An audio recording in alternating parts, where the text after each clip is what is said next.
Hello everyone, back on Amiga Monday today.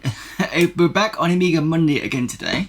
So we've already set up here is the section we were up to last week on the Amiga format CD17.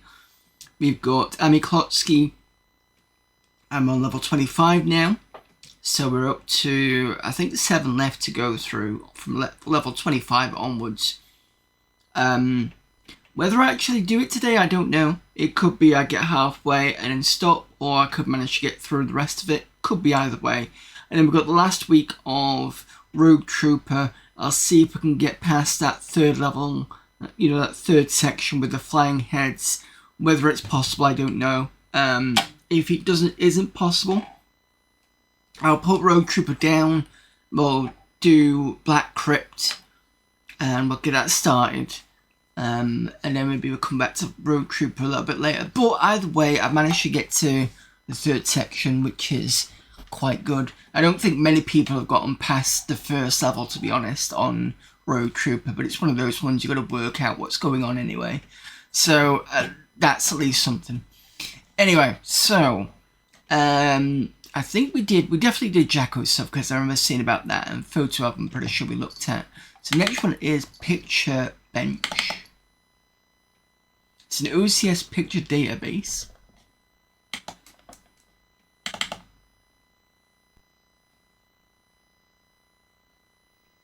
Okay. Gives me the chip RAM and fast RAM. Zeitis time, I think, if I remember rightly, datum would be, it's not the 1st of the 1st, 1978.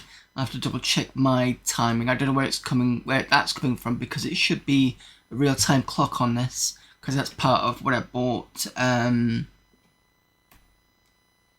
The TF1230 comes with it's an option to come with the real-time clock. I'm pretty sure I asked it for it. I'm assuming this is image size. Is it? Gross X 300. Y 300 by 300. Yes, no, I don't know.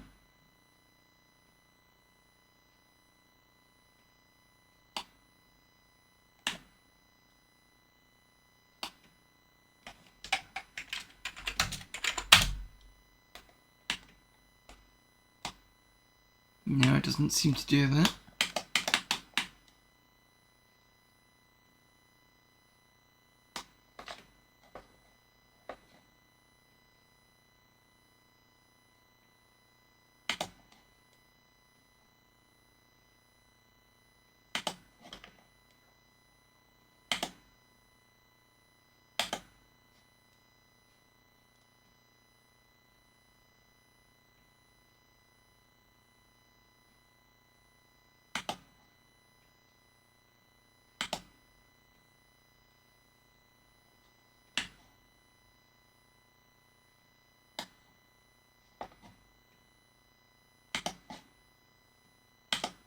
Well, it's going to the can do anyway, never mind.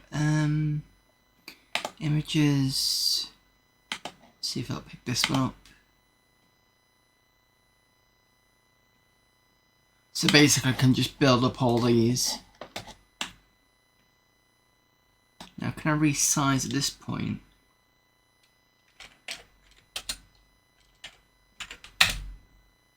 No?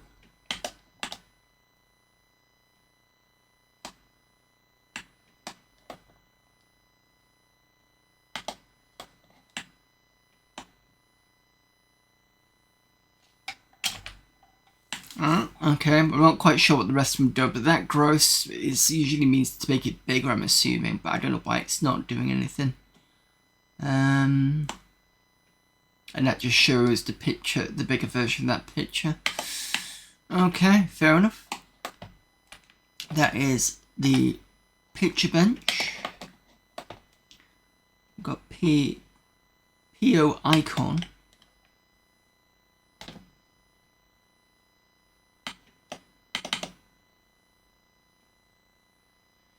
Use pping 6.3 plus as an icon editor. This is an icon IO library which allows you to load and save images created with ppaint as workbench icons. There exist options to load save the selected image of an icon to determine excuse me, and to determine the type of a freshly created icon. Version 5.5 should now be compatible with ppaint 6.5 and pre-v39 OS. There we go, so that's that. I don't think I've got a copy of ppaint. Do I? Sure I don't have a copy of ppaint. Where's my work folder?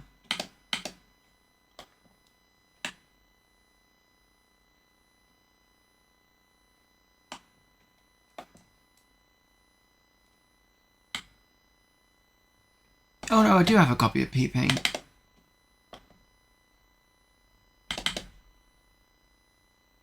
I think it's version 7 though.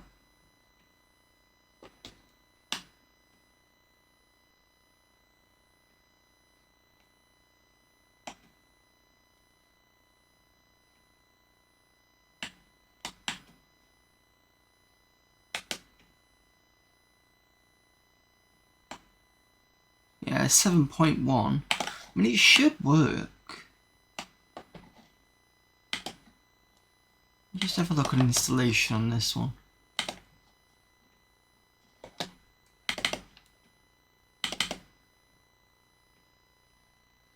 Already getting a raid from Tetsu.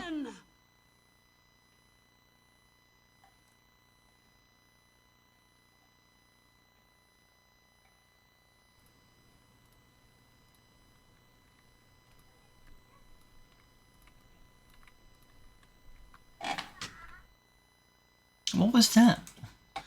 Hello there, Tetsu. What was the game you were playing on that one? Didn't look. Trying to think. At first I thought it was like Blender or something because of the purple bits. And then a guy was walking around. I'm like, well, it's not Oblivion. It's not Ted. Oh, right, it's not Ted. Too little hair. A worm vid is a clip. Ah, I see. So it's right. I see. You were. Oh, you were doing your game dev stuff. Fair enough. How is it going? Worm Online Sandbox MMO. Never heard of that one. Jerk, of course it's Ted, but it doesn't. Oh, right, okay. When somebody has a haircut, you're like, really? You look like that?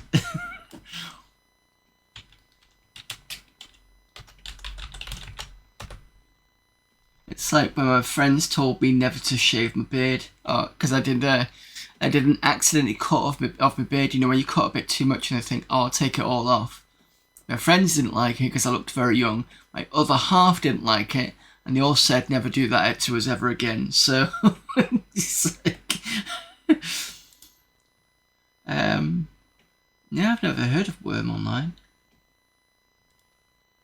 I don't think. Unless I've seen somebody play it, but the third image I'm seeing with the ward on the floor, with the, in fact, let me just show you what I'm looking at.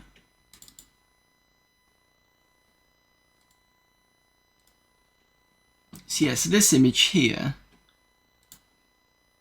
this vaguely feels familiar that I might have seen somewhere, but this one I've not.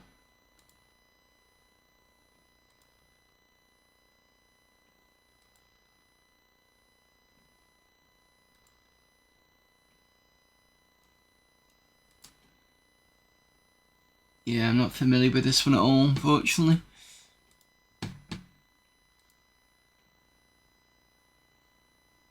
Was good, a bit of a mapping and a couple of small bugs fixed. Oh, got a bit of a mapping. Yeah, it's always good to keep testing, because then you know where all the bugs are coming in from.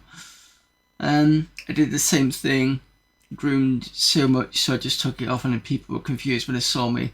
There's something different. I play Worm quite a lot, but only on PvP servers. Full loop PvP with a lot of work in it. When was the last time I did an MMO?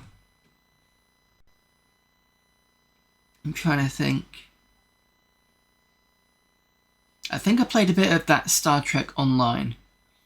And because you start off with small ships, don't you? So you kind of build it up. It's a bit like a DS Star Trek game. Like you start off with the light cruisers and you build up to the battle cruiser and stuff. And I think I vaguely remember seeing someone with the J-class Enterprise and going, Jesus, how big is that thing? Because it was massive. So there was that. And I'm just trying to think if that was all that I played recently. Didn't you? Yeah, I don't think I played any other MMOs since then. I think I tried a little bit of Shroud of the Avatar. But I spent about, 30 minutes on it and never got round to going back. Because the problem is I'm not in my teens anymore. I'm not in my late 20s, not in university. So I don't have oodles of time. So it's just like, I don't. There's nothing about the MMO stuff that captures me to keep playing it anyway. Especially when they've got all the other stuff to do, like Euro Truck Simulator and stuff like that, which also takes up all your time and is kind of similar vein to that sort of thing, but more single player. So it's what time sink you want to choose to put yourself into. That's the thing.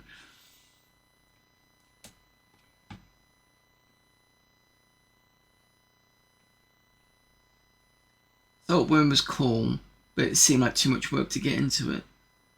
It's the grindiest game ever made, probably. I like the idea of having a full virtual world, though. No MMO's got it right for me. I'm sure Ultimate Online had you could do like different things there. I'm sure Shroud of the Avatar is supposed to be similar to that, but I never got too much into it. The rest of it just seems to be the Star Trek ones and City of Heroes and all that sort of stuff feels more grindy. The other one that I did actually finally get to play, when communities bring back servers, so they brought back City of Heroes, they brought back older versions of Ultimate Online, and they've brought, what's it? Star Wars Galaxies. That was a fun one for a bit. I love it when they do that because Star Wars Galaxies you could never play after they shut it down in, was it mid-2000 or something? And being able to play that like 10-15 years later is pretty good actually.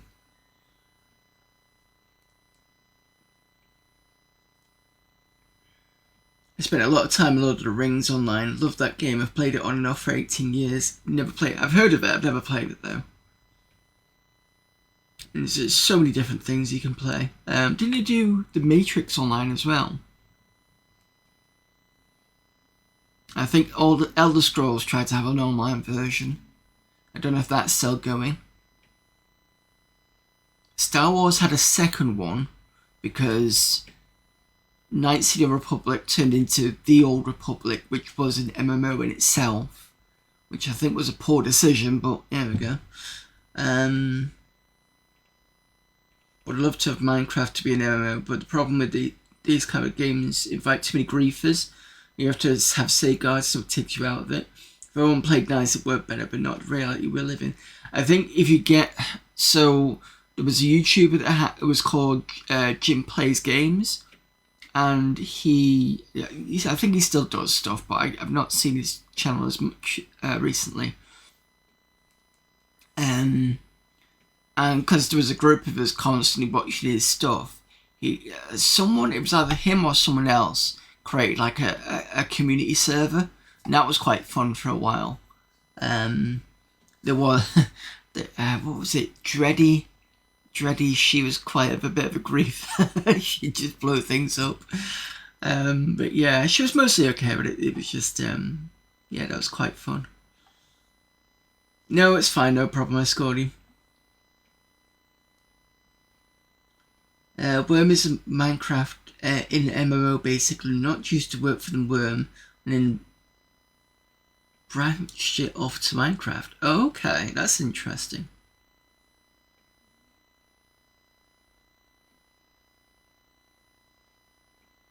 Yeah, okay.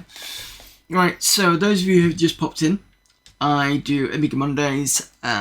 It's basically everything on the Amiga format CDs. I go through the entire lot. Gives me a lot of content to go through. Then I've got I do like a game afterwards, but I've kind of split the content a bit recently. So for a while I basically did the Amiga format CDs. Then I did a bunch of demo scene stuff because I found a CD with a bunch of that stuff on, and that's been gone through. So then I replaced that with I was having an idea to bring back games where I could play it to a certain point and then come back to it through passcodes, like Benefactor and stuff. And then I saw then I saw Hitch play AmiKlotski, and the thing about that game was nobody's gotten past level 2, or many people haven't got past level 2. So I was like, challenge accepted, and that's what I do in the middle bit. And then in the end bit, I actually do the long part of the gaming. So at the moment I'm playing Rogue Trooper, and that's basically my setup. Really, is just basically Amiga format CDs and then just games afterwards. So you get a nice big spread. Hello there, Amiga Kemi.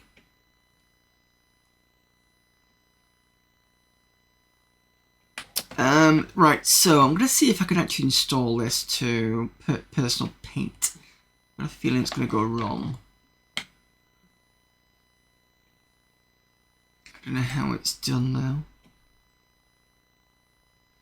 To install, simply drop the personal icon library into ppaint libs or libs.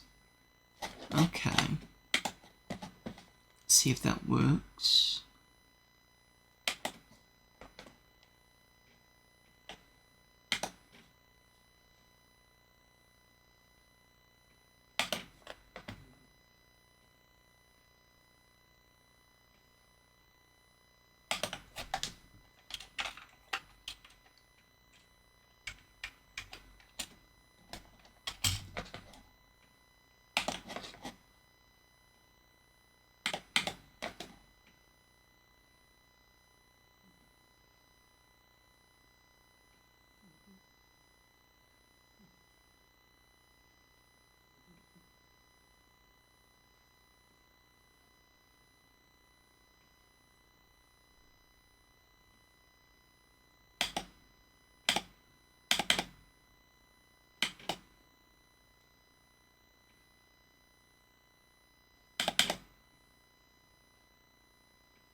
Has that gone in? Yeah, it's there. Okay, cool.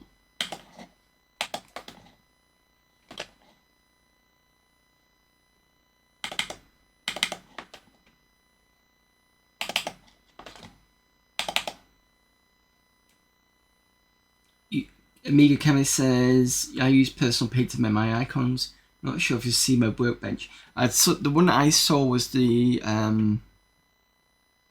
is it the one? I'm just trying to think. It's got a green bar at the top, I think, and I'm trying to remember the image at the back. Was it a person's face or something at the back of it? It was cool. It's a really nice one. I think, is that the one I'm thinking of?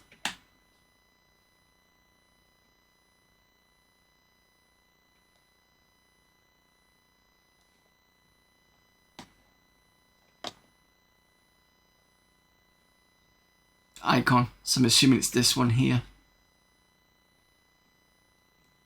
So that's that in there. Change your theme every now and then, that's probably it. I think I have seen you change the theme.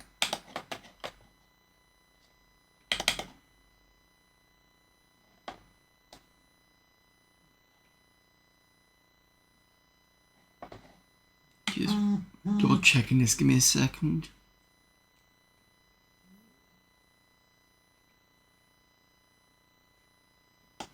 Yeah, Yeah, I think we've got that installed.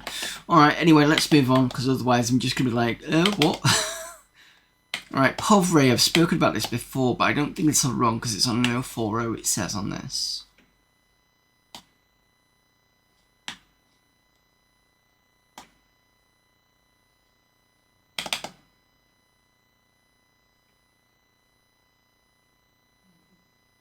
It's a binary of the POVRay 3.01.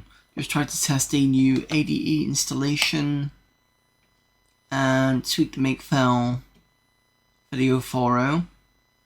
Results in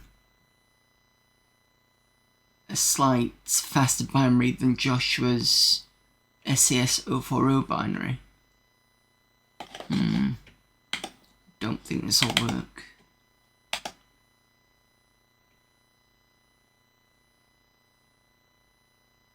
Yeah, that's not working. I programmed my own theme manager program so I can easily switch between themes. That's impressive. Because I'm assuming you could do it normally, but it takes a lot longer because you've got to faff around with everything. So I'm assuming you basically pulled in so that when you press to go to the next theme, it sets everything up for you so you don't have to do it yourself.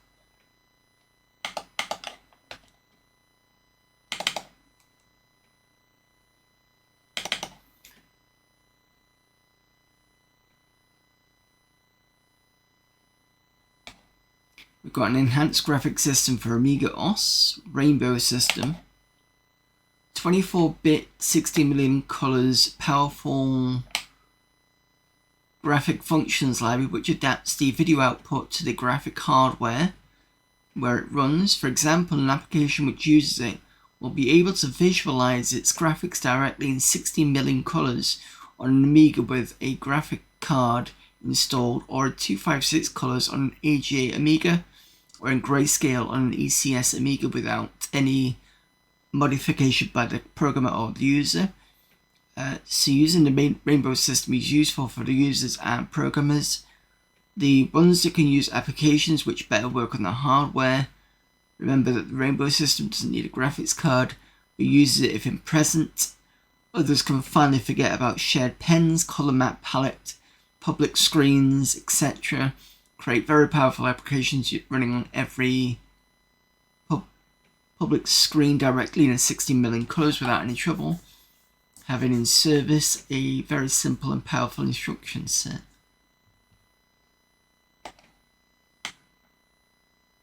This runs in the background.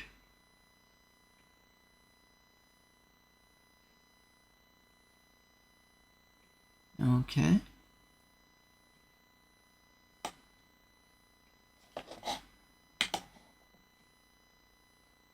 Is this an image of it? Or is it just...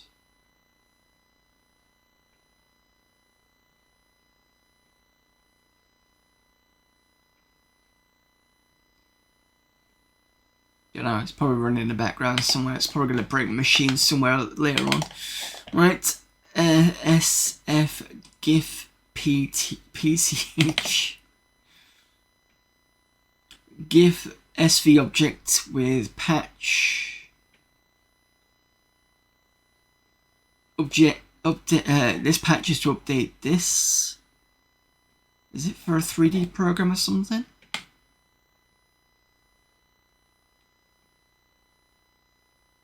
Patches GIF SV object to a version which is able to save plain files, transparent files, have some bugs fixed, and is prepared to be used for special power-up loadable modules from PPC library.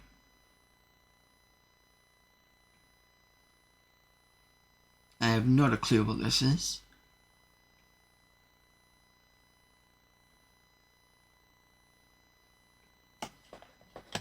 Nope, don't know. Tav plays AWeb eyebrows and Voyager transfer anims. So we've seen this, we actually used this to look at some of the other transfer anims before. Those of you who don't know what transfer anim is, when the on the old Internet Explorer, used to, when you clicked a link, you used to get like a little animation at the top right. So you get those with the Amiga, and it's just basically to replace that animation that's there. And we've got Wildfire.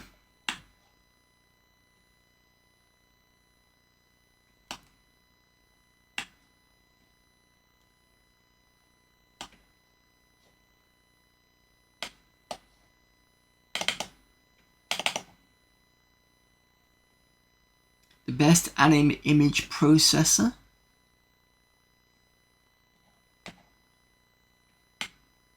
Got main files, which I'm already in. Main program.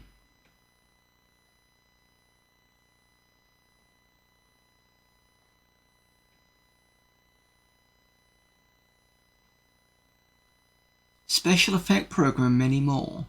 Wildfire is not only another brand new image processing program, it's a professional animation processor with some really new concepts. It allows you, for example, the creation and processing of animations in several formats, a generation of time-dependent special effects, and the design of large projects containing several animations and frame-synced sound effects.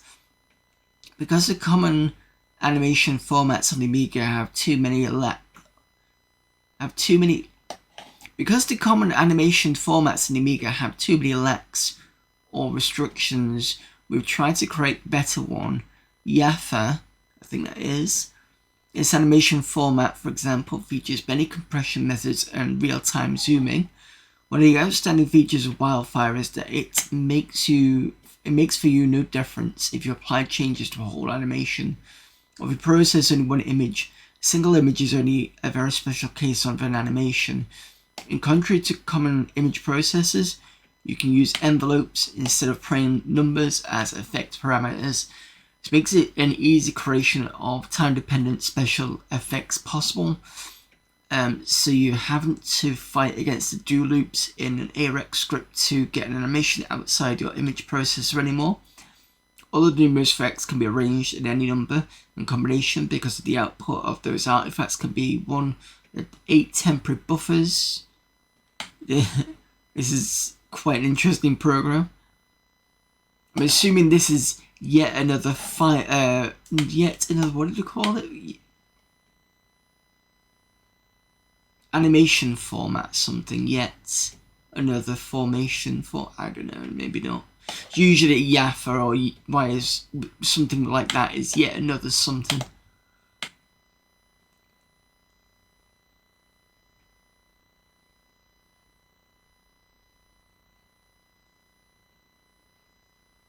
This requires an FPU anyway, so I couldn't run it.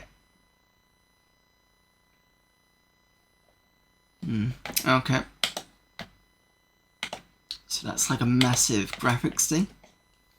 That's the graphics section done. This section is always interesting. Right now I can see Trekkie and I've got a feeling that's going to be one of those where they've watched something like all of DS9 and they're just giving you an encyclopedia of all the episodes and stuff. That could be what that is. Clean fonts.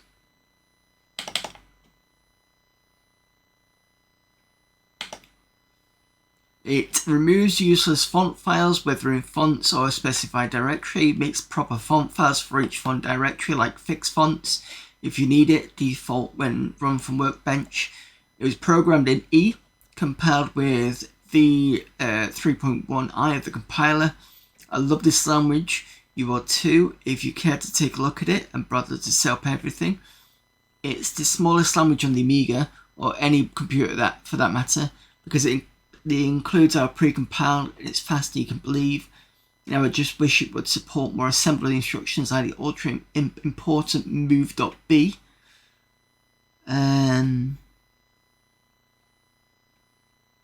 I think it's this way around, so it's moving the A register, the address register into a data register at word size, or something like that. Oh no, it's this. Or is it moving the entire bit into that? I can't remember this one. Because usually when you have something like that, it's like look inside the memory of, but it's usually one register, not two. Unless it's one of those ones where it's there's some weird processor instruction called spread or something like that, and basically you can just go A0 to A1, because that would be A0 dash A1, wouldn't it? So you can go from A0 to A5, for example, and then copy it into A0 to A5 or A5 to A6 or something weird like that. Hello there, Classman. So I'm not 100% sure of this one, but I know it's whatever moving something here into there.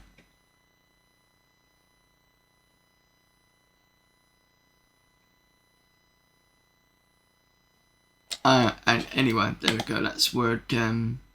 Let's clean fonts.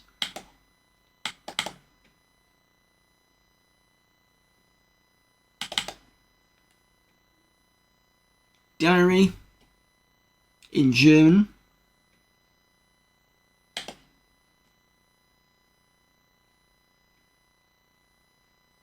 Can I pick up any German words in here? Probably not. Beautiful.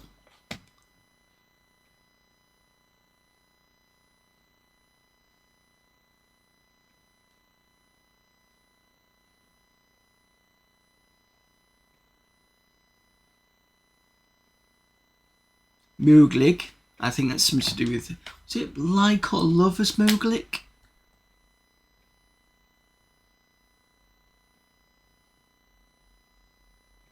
Yeah, I need to get back into the German at some point. I just don't have time at the moment.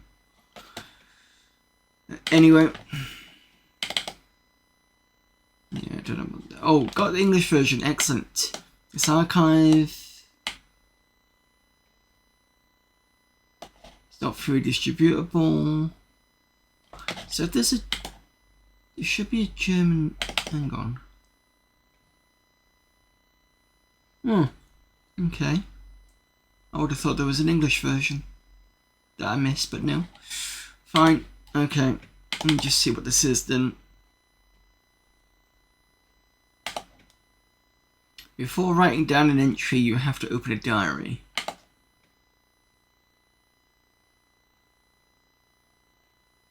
Is there no example one?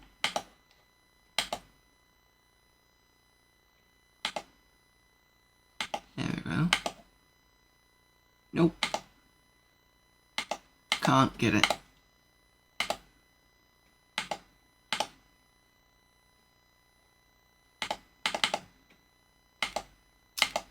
Similar what happened before with the what was it called?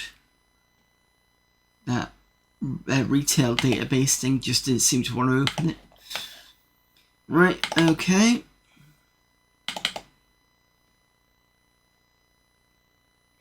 Oh, is this the catalogs for the... Oh, let's try this then.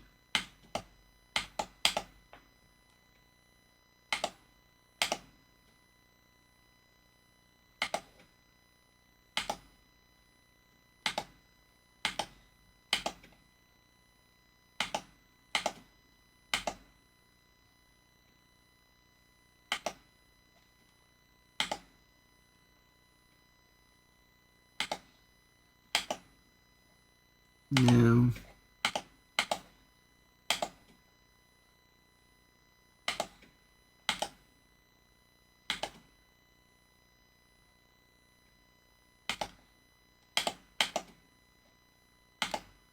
Nope. I'm assuming that was that, but there's nothing else in there anyway.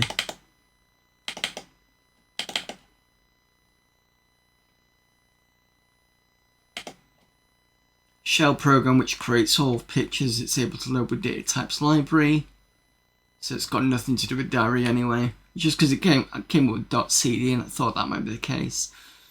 Besides this, you're able to find some options. Created icons have up to 256 colors. More about the background is here. DT2MI does not support ham and EHB pictures. Of course, it supports local library. Reads the given directory and tries to load each file with a picture.data type. The picture depth is older than 24-bit but can be converted to true color, then it will be scaled to the given size. After that, it will be converted to a standard color table with 256 colors, or given the number of gray values. This color table has the format 332, which means there are 3-bit of red, 3-bit of green, and 3-bit of blue. Written using Amiga E again.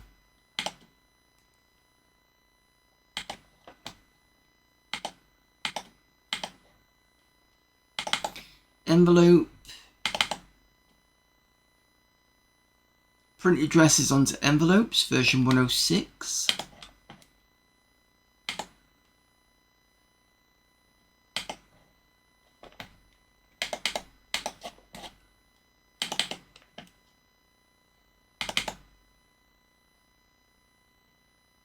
Got a utility to make a daily backup of changed files. So this feels like early version of GitHub in a way. This program can be used to back up changed files. It supports XPK Packer for space saving. Download F-Mirror version 1 LHA to enhance its functionality and create an exact mirror.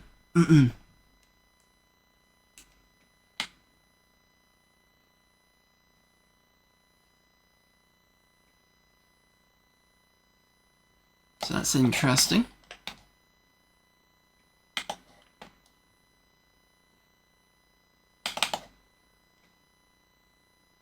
Unable to open your tool argue. What's in here? Oops.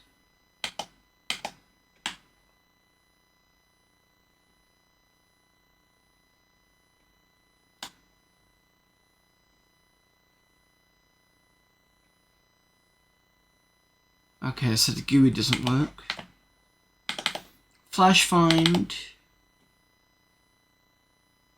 1.2. It's freeware. Need OS2 or higher. Tired of slow text search tools which pretend to be fast.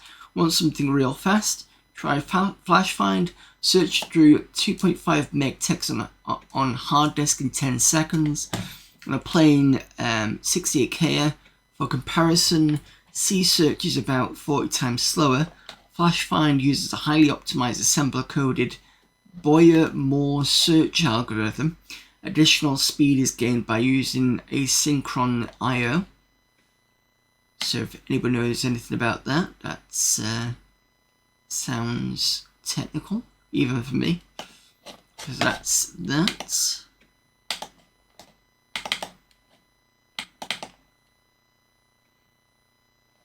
K-renamer.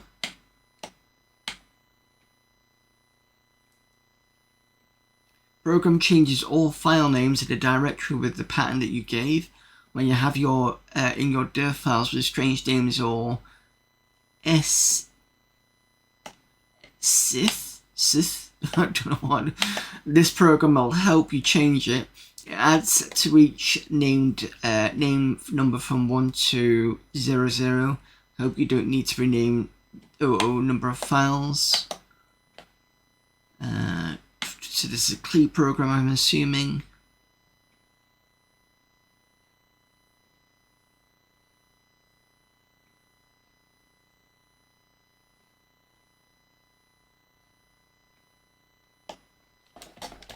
There we go.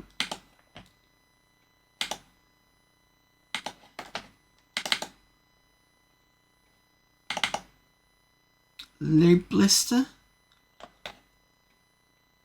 Net scripts. I wrote a script to help troubleshooting when a program requests a library with a certain version.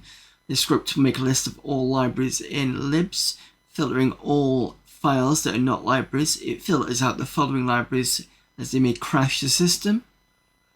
The script will then find the version number of all of the libraries and output the result in RAM which can be printed out for future reference. The date's also written on a file, which is handy if you need to update a list. I'm not an ARX expert, but this script does what it needs to do. I would appreciate any comments or suggestions. Please contact me if you do.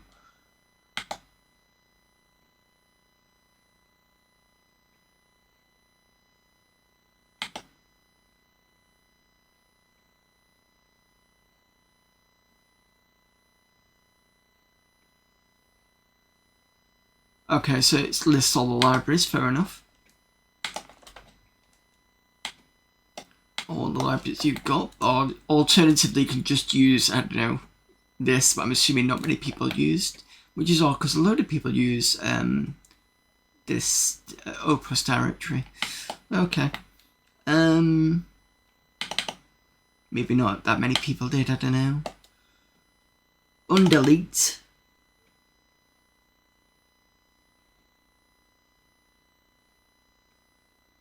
That's interesting. It reminds me of Microsoft Undelete.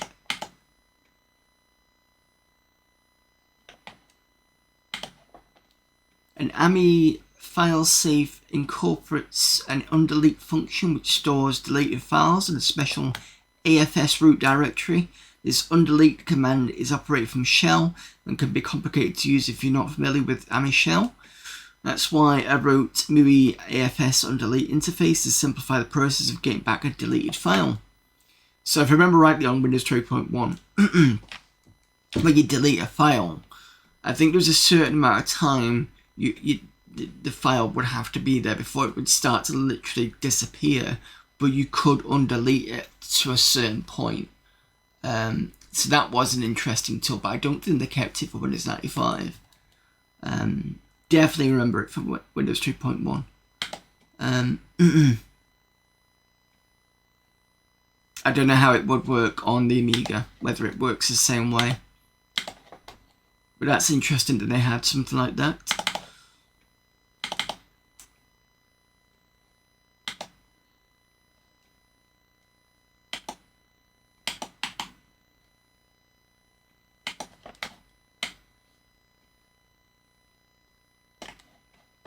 Oh, it won't open the README. That's weird.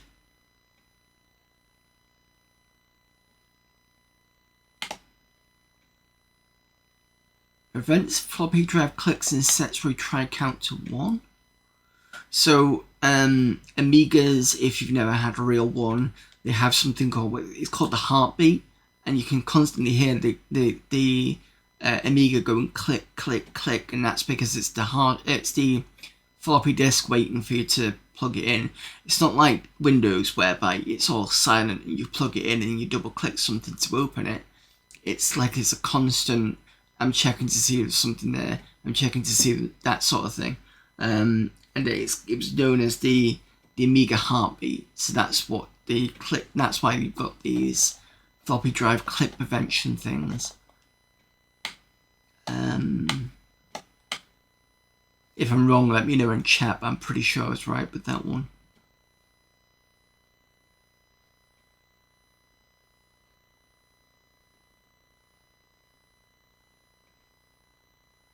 This just feels like a bunch of scripts.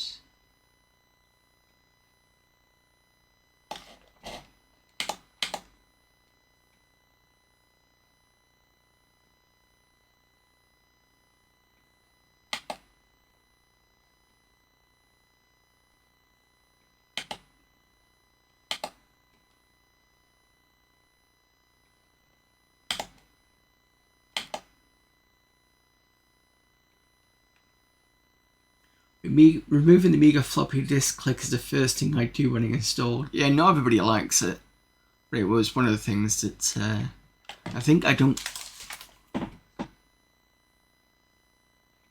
Yeah, I've still got mine clicking, but then again, I have these on, so I don't hear it anyway.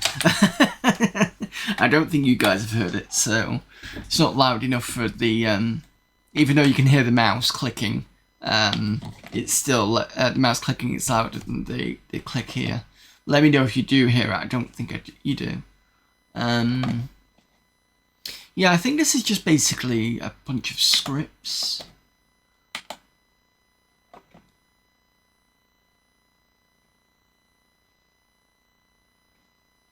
Activates front screen automatically. Boot menu alert screens removed to VGA mode.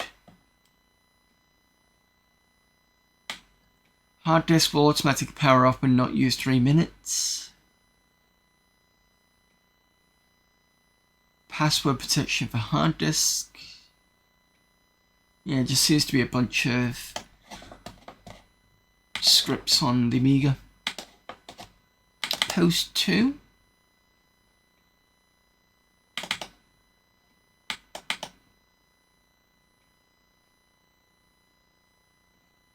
PostScript viewer.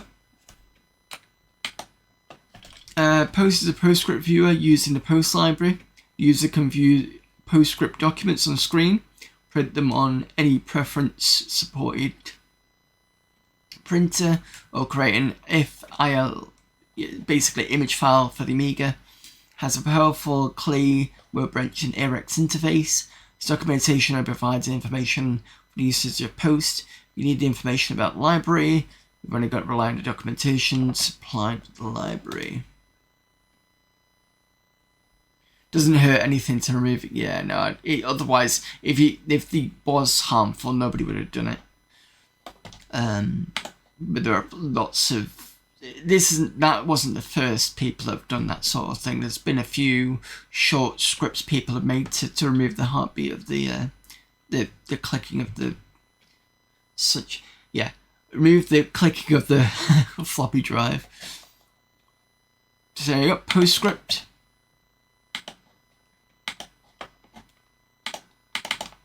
PS Calc. Powerful scientific calculator. Same version as the previous one, except that Suomi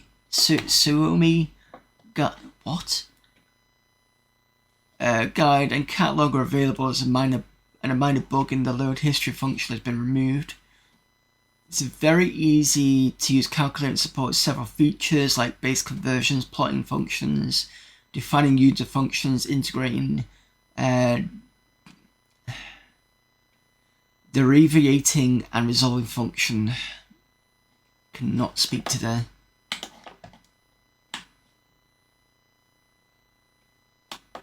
Derivating, that's what I was trying to think of.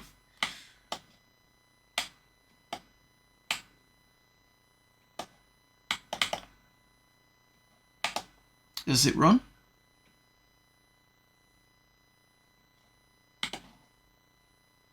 This is Workbench. What are you talking about? I don't want to install it. I just want to run the...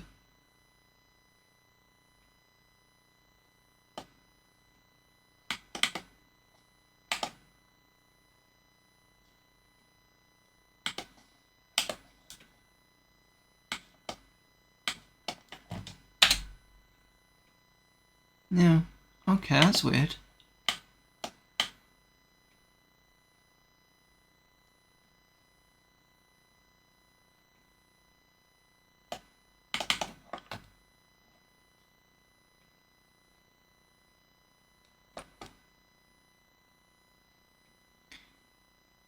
Don't know why it's doing that, but okay. Redemo.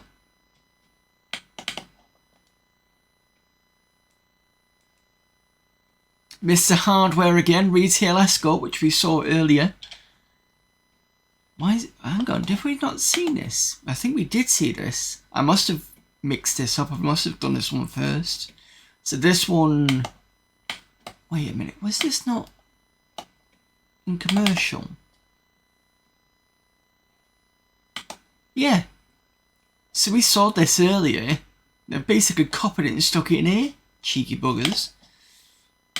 So yeah, that didn't work. Well, it did work, but I couldn't work out how to get around the redemo. So that was the retail... What was it? Retail... Entry Escort. Retail Escort demo, that was it. Symbol find.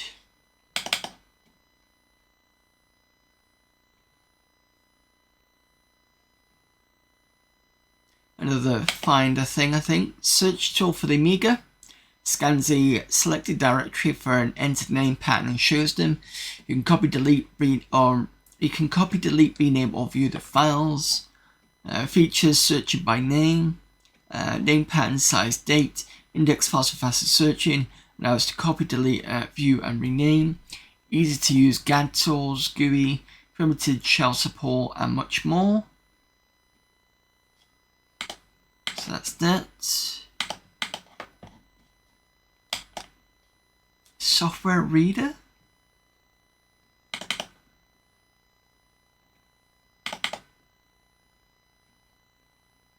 Simplified vocal text file reader.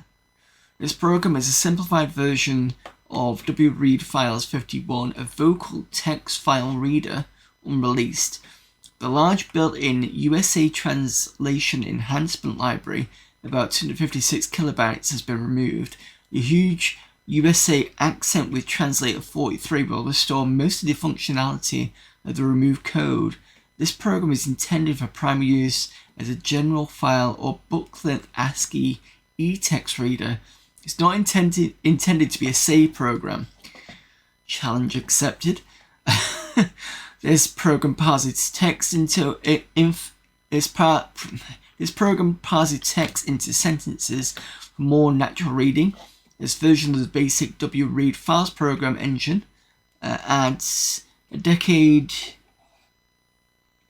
graduated file position indicator that may be used to select a reading point in a text with shift mouse click, and icon tool type support for selection of the default translator 42 or 43 accent for the program, as well as the selection of specific accents for given files. The translator library and narrator device are required. The 204 versions are recommended. I need to put those back on, I don't think I've got them on. Unless they've got it in there. I went through my Amiga CD collection and I found a beta version of something called POS, which is someone's attempt at Amiga OS. I knew about Morph, Linux, AROS, Unix for Amiga, but it's the first time I heard about that one. Nope, never heard of that one myself. It's an unfortunate name for it. I thought... I can't stop thinking about that now. I thought the POS and other attempts to replace Workbench like that were really cool and interesting. I think it was made by Prodad. I think I've heard of Prodad, I don't know why.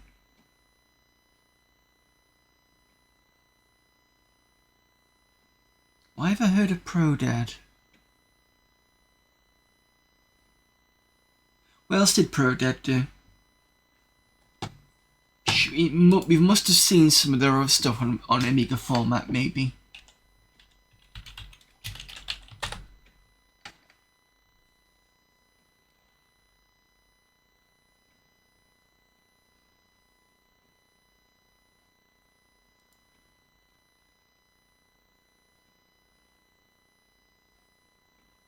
Just having a quick look at the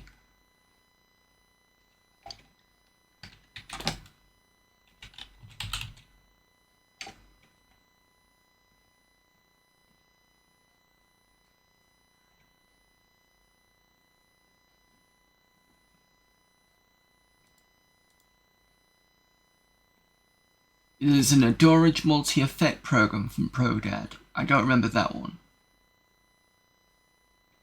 So we must have come across that name on this channel before. I can't think. Video titling software. Yes, it could be that actually. Because we have seen video titling software in these shareware documents before. Just possibly.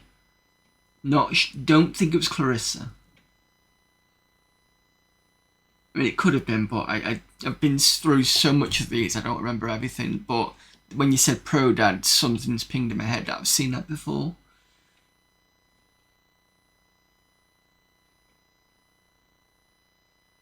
Pre-release CD of POS is on Internet Archive.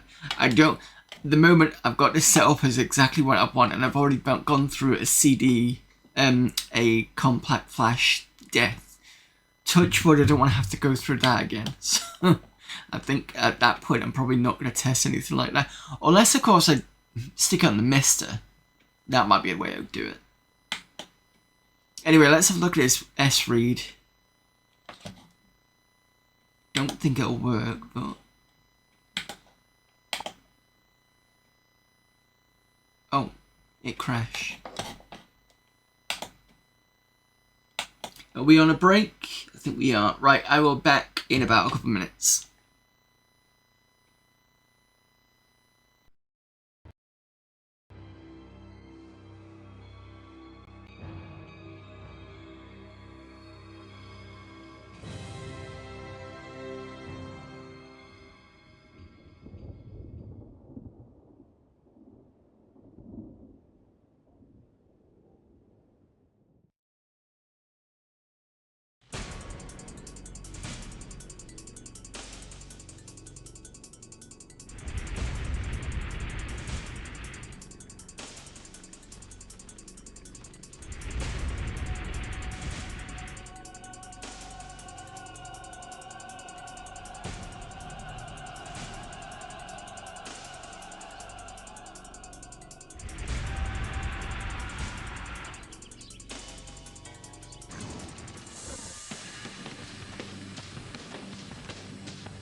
Welcome back, everyone.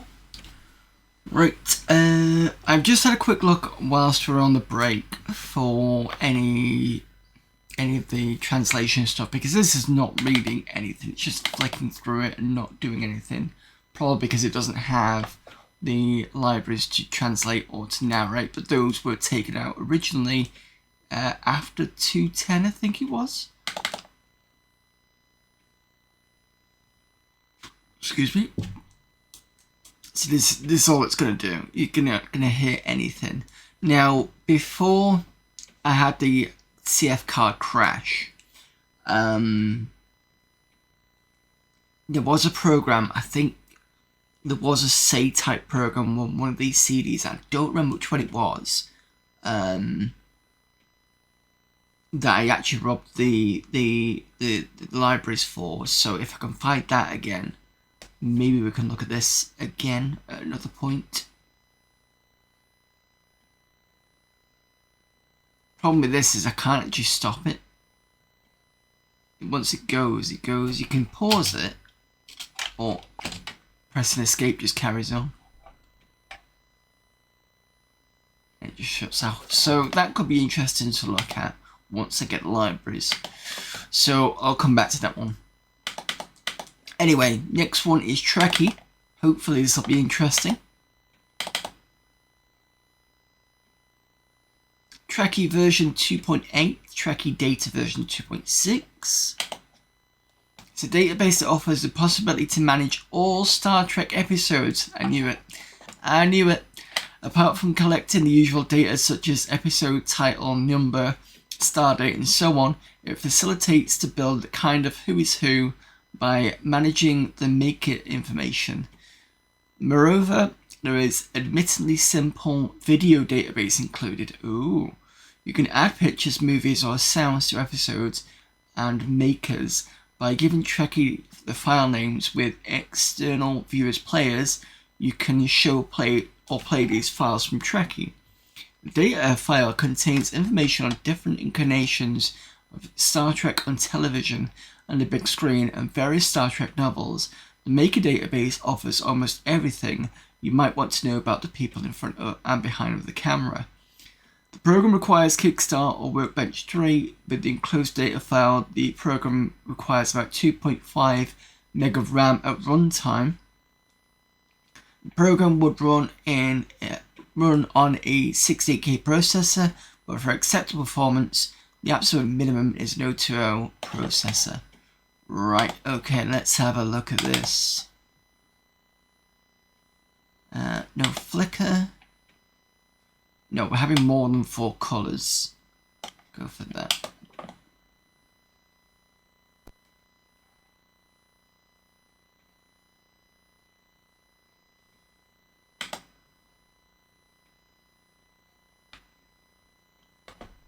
So you got the classic animated Next Generation, DS9, Voyager, and movies. So this is what we're up to in terms of years. So 97, so Voyager was already out at this point. American title, German title, several parts. So you can add on the movies, the pictures and stuff. TV movie. I don't think this comes with.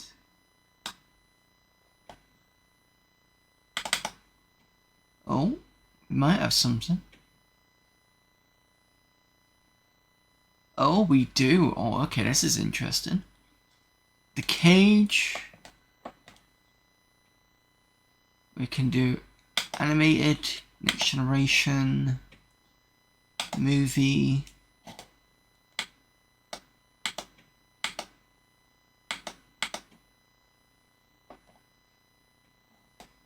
Can I search?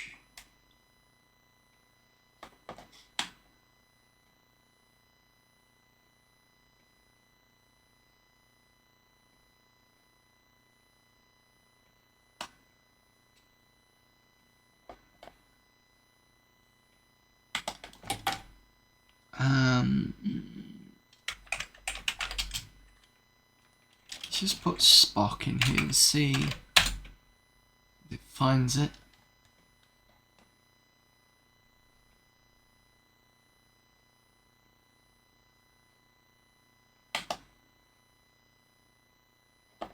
Spock's brain, Spock's Messiah, Spock must die, Spock's world. Star Trek 3, the Search of Spock, the one I was thinking of. Double click this.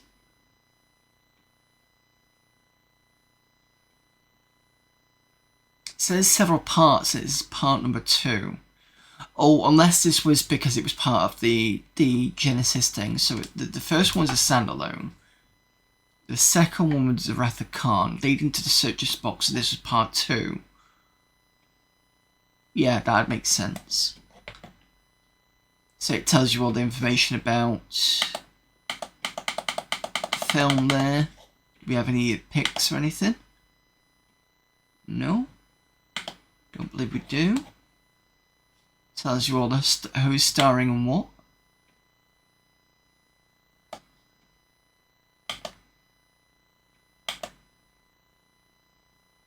This is really, yeah, I mean, it's pretty good, and I like the fact you can edit it and do different things. And you've got all those different screen versions, so, I mean, this might be a bit too big for this screen, but it's still pretty extensive. Wonder if this changes. So let me do another search. So the next one is going to be, was it the Voyage Home? So let's just put the word home in.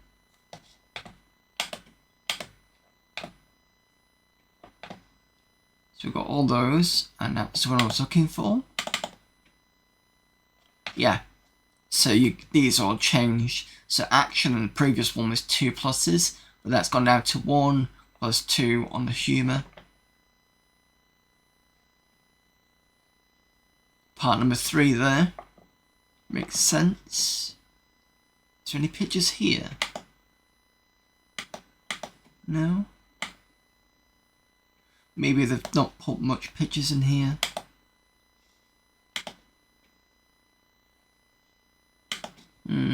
Okay, well, that's quite an interesting little Star Trek thing. Let's see if I can go back into it, but do it at a smaller size. I think I didn't wait for double NTSC. I should have gone for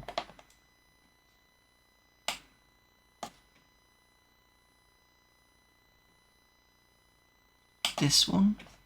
It's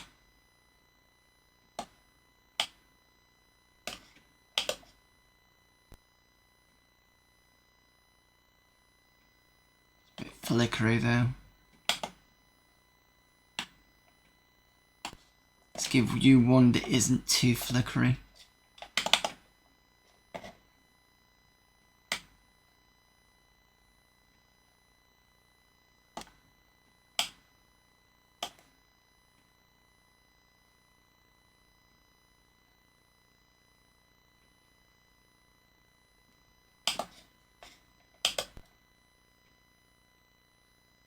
There we go.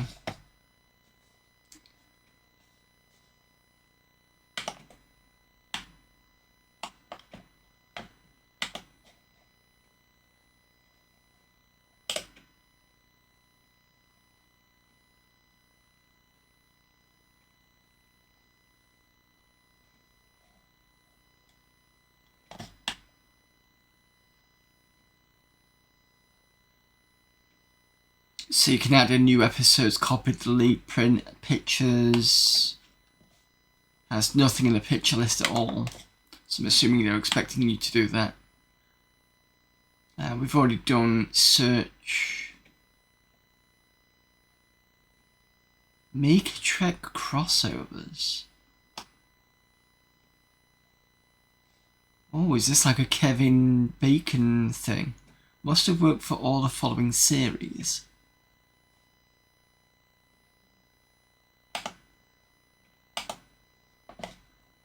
Let's do DS9 and Voyager. Guest star?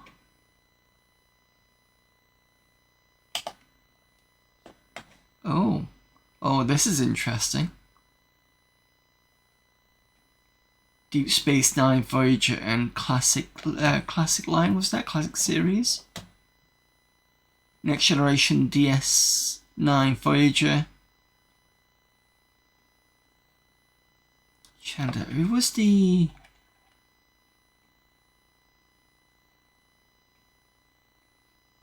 I'm thinking of two names here. Who was the one that did Jeffrey Combs? Is he not there? No, he's not there. And who was the guy that played Luke the Vampire in Buffy? He was also because he appeared in a couple of episodes of Star Trek. He did it was when Nog and DS9 went to do the whole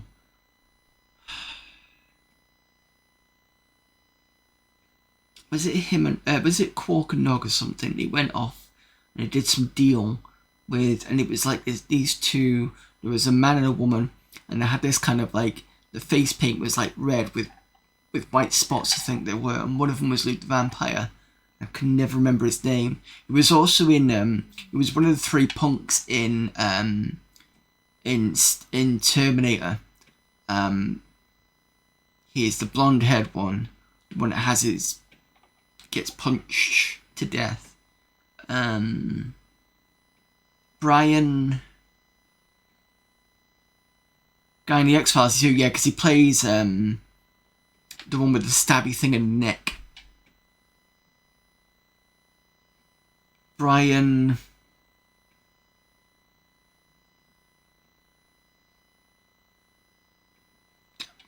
That, you know, when it's on the top of your tongue, you just can't think of the damn name. But it's not Brian Markinson. It's Brian. Oh, I would have thought he would have been a guest star. Let me just see if we can find him, because he's definitely a crossover. So I'm just going to do Deep Space Nine. Sure, he probably was in the Next Generation. Thompson, that's it. That's it. So what would he come under? Right, he would be... I don't think he'd be an also star. He won't be a special guest. Brian Werner would probably be a special guest. I think that's the guy that did MCP. He appeared as a Klingon in he was Gorkon in Star Trek 6, and I'm sure he's been in DS9 as well. So let's try that one actually. DS9, no, TNG, film, because he was also in Star Trek 5. So do we do also star? Special guest. Let's do special guest. And then also star. See what that gives me. Nope. Special guest also star. Try that.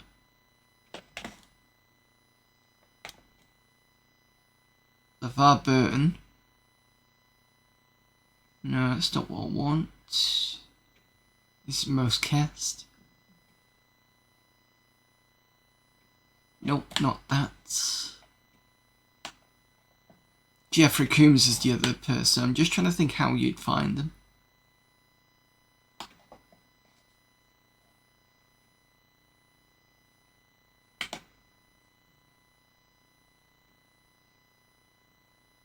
Maybe guest star.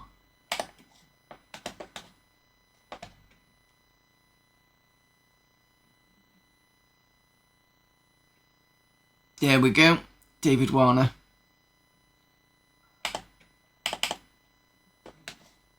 There we go. Born in Manchester, England, never knew that. Undiscovered Country, Gorkon, there we go.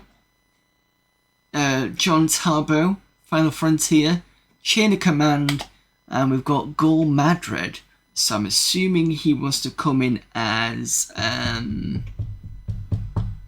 if he's a Gul, then he'd be a Cardassian.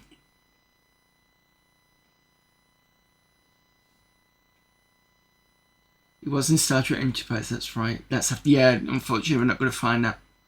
Wasn't DS92, probably Voyager, but can't remember. We'll have a look and see if we can get that one. It was it and everything, but not in the main cast. Yeah. So there we go. We found David Warner. I'm assuming Chain of Command.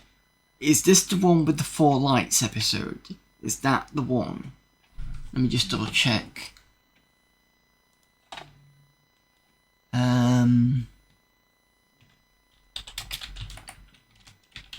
Goal Madrid. Yes, it is. It's the 4 lights episode. Yeah, there we go. So that's a good one to find. Did give you all his non-Trek work as well. So Tron should be in this. Because he wasn't MCP, but he was Dillinger. I think his name is in that one. Is that his name? I think it's Dillinger. There we go. Dillinger Sark. There we go. So that's stuff. That's useful stuff there. Let's see if we can find. We want to do another crossover. So we're going to do. Let's see if we can find Jeffrey Combs. So he's definitely been in Deep Space Nine because he's one of the founders. He's been many things in Deep Space Nine, but well known for being the founder. Weyoun. He used the word founder. He was Weyoun, all the Weyoun clones, but I think he did other things as well. He's probably been in Voyager. Has he been in Next Generation though? That's an interesting one. Who needs Wikipedia when you have this? He was in Voyager.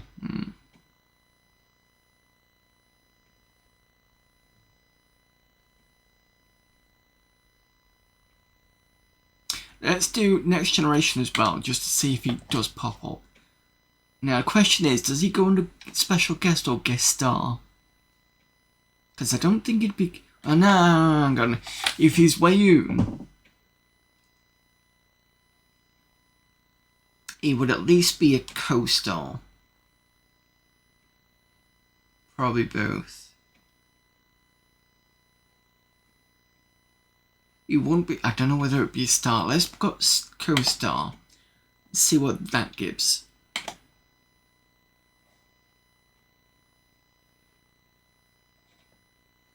Oh, we get John Delancey there.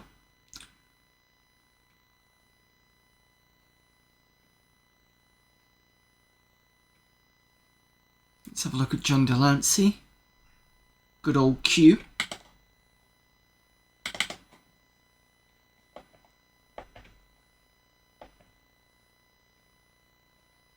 There we go.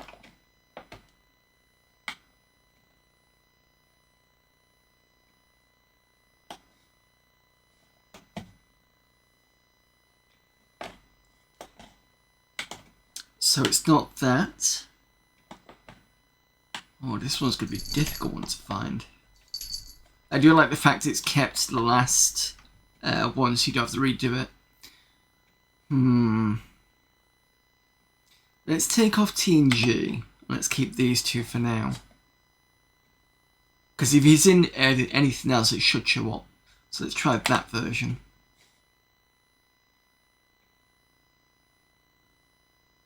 No Coombs there.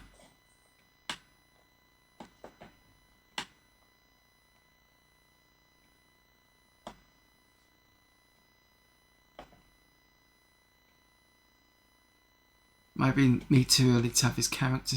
I was going to say, yeah, but Voyager's on. But I can't remember at 97 at what point. Let me just double check something. So if this was 97, I'm going to say it's probably mid 97.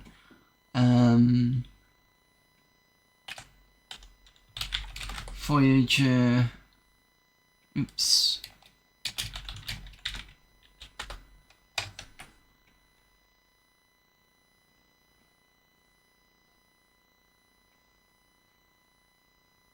Season 7 appears to be 2001.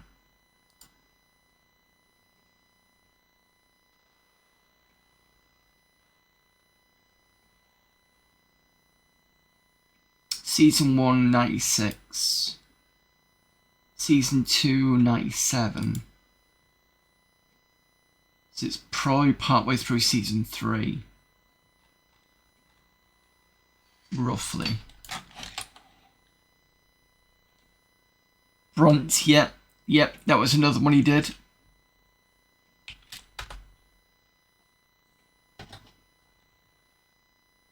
(1993) was Deep Space Nine started.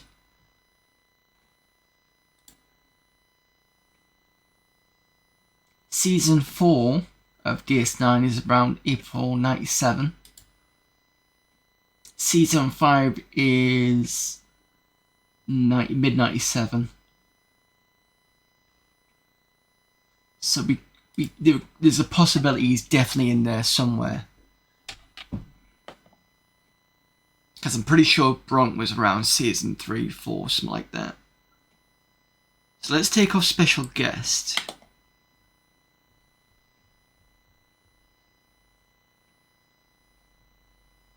He should be on here as a guest. I'll take off co-star then. I'm just going to leave it as guest star and let's see what happens.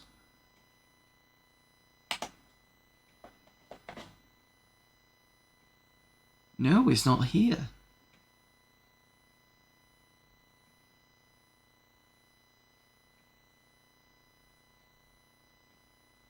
Tim Ross has popped up.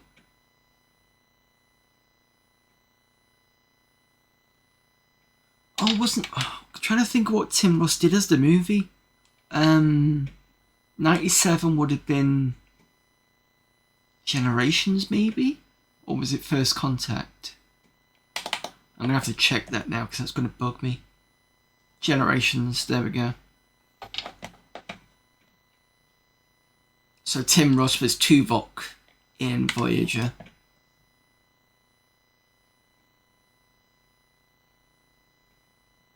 Oh, this is frustrating because we're trying to figure out how to get Jeffrey Combs on a crossover. 95, so he should be in here. So let's take off what does somebody say? Should be on here as a guest, well we can't. Guest star doesn't work. Unless it's special guest, but we've tried special guest as well. I'm just going to go through it all.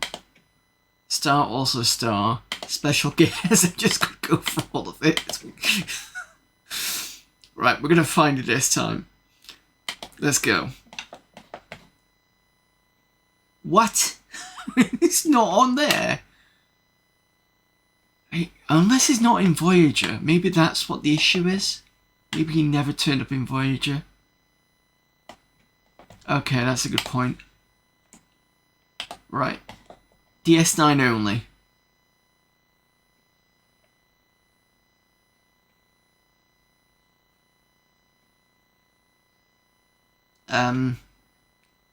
Cochrane. Cromwell. No, he's not even in here as well. Am I got this wrong?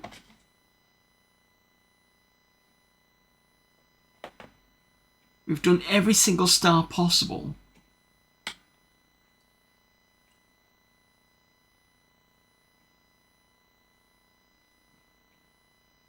The worst wiki ever. I mean, it was a bit of fun for a while trying to get. I mean, we managed to get. Did we get Brian Thompson, or was that the other one we were trying to get? In fact, I forgot to check for that one. Unless he doesn't appear in a crossover, maybe that's why we don't see him.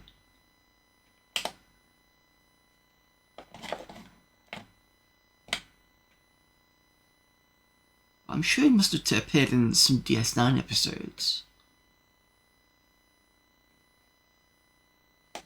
Brian Thompson, here we go. Apparently he's in a movie. What movie is that? TNG, yeah. Angie Jeffrey Combs. Yeah, we're going to do a search in a minute. Oh, he was in Generations. Was Brian Thompson? Klingon pilot in Generations. I don't think I ever saw him.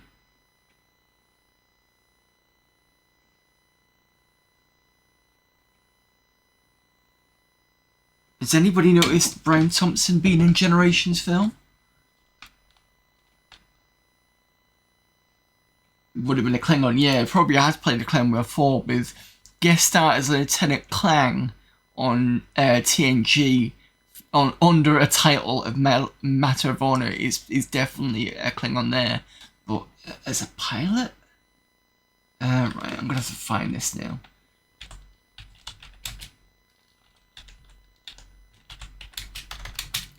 Generations film. Is there any images of him? Oh, God, yeah. Alright, you ready for this? There we go.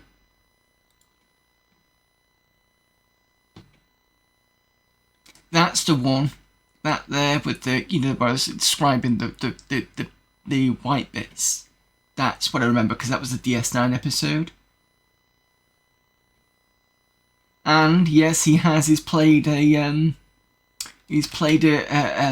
oh, what they're called in DS9, the Warriors, Jem'Hadar.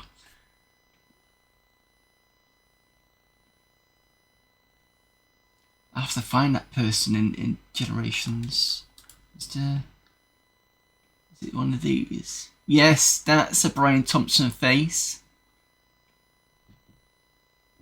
And there you go. Next time you see Generations, try and find that face. That's a new one on me.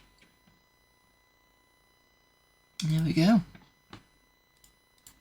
Right, now we need to go and find Jeffrey Combs.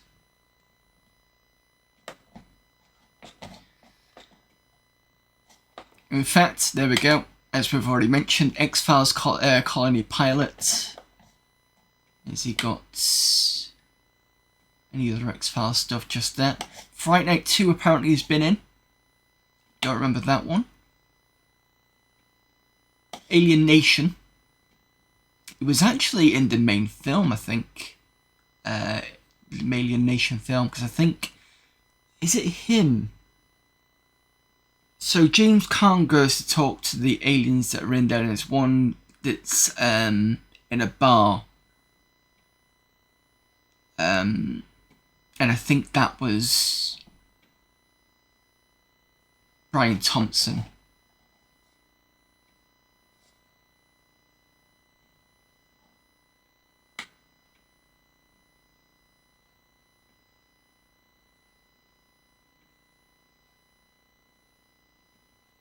This one just gives his television stuff, it doesn't actually give his movies.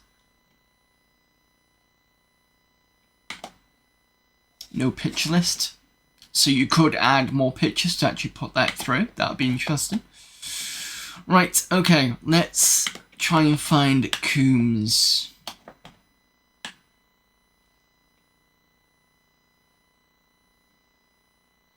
What's the best way to do this?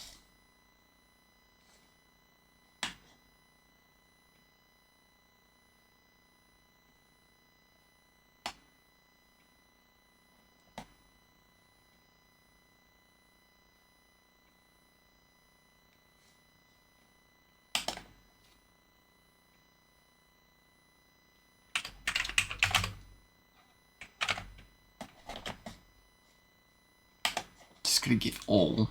I'm just gonna go for it, see what we can get.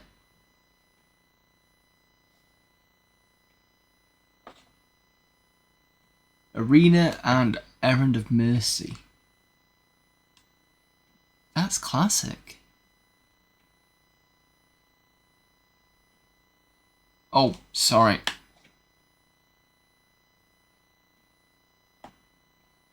My fault.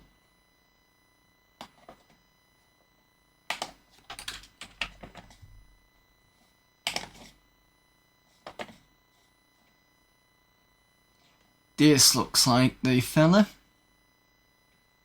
Family Business. I'm assuming that's going to be Brunt.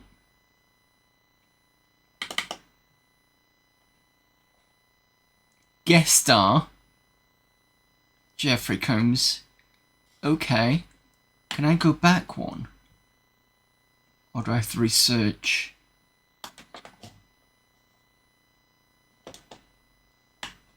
Let's see if we can do this again. Because we tried guest star. We tried the guest star. But I'm assuming because I put Voyager in as well.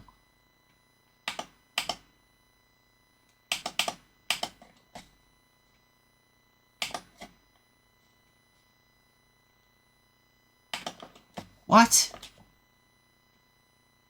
Guest star Jeffrey Combs. DS9. Unless he didn't do a crossover. Maybe he didn't. Alright, let's try not crossovers. Let's try and make a list.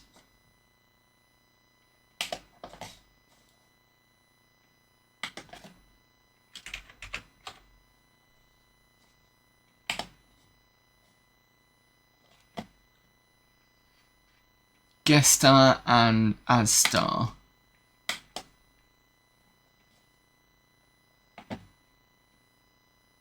Oh, okay. I thought it was in Voyager, and I thought he might have been at least in DS9. He's old enough to have done both. But there we go. This is all the ones that have been picked up at the moment. So we've got Brunt, we've got Wayun, and we've got Tyron.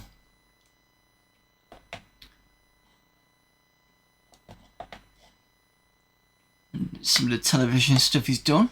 Bride Reanimator. Reanimator stuff. The Guyver? I don't remember him in the Guyver.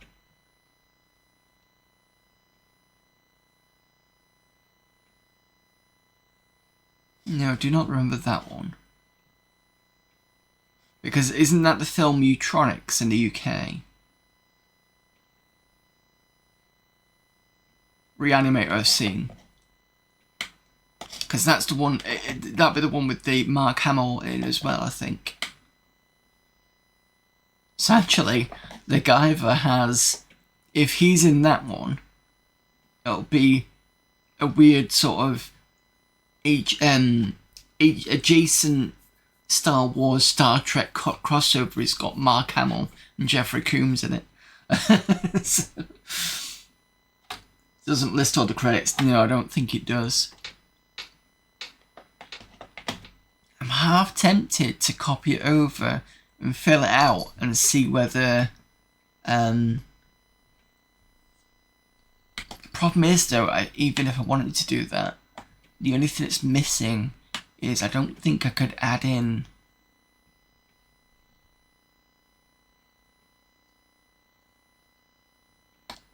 you'd have to make a space for Enterprise, and if you wanted to add in the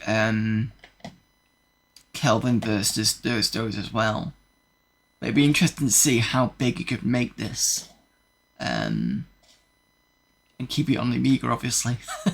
And then just stick it onto AmiNet as like the complete version of Star Trek on the Amiga. But yeah, this is quite. I'd like this. This is kind of fun. You know, for trying to work out other bits. And it's nice now that I now know that Brian Thompson is in a film, so that was good. But yeah, that was quite interesting. I do like the fact that you can actually have movie players and stuff that you can add onto this, so you can actually put all the movies and stuff in. That'd be cool. But you can't really go further than what they've already got at the moment, I don't think. Unless there's a version on AmiNet that's newer than this, that'd be interesting to see.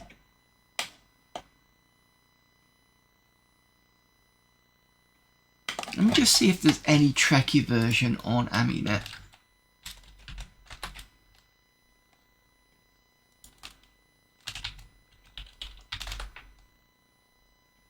Oh, there is. So on AmiNet, there is version 2.19 final. Is it the same person? This is 2.8.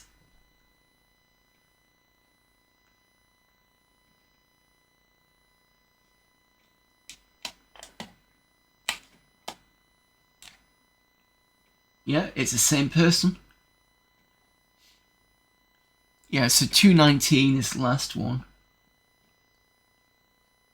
Data is 2.21.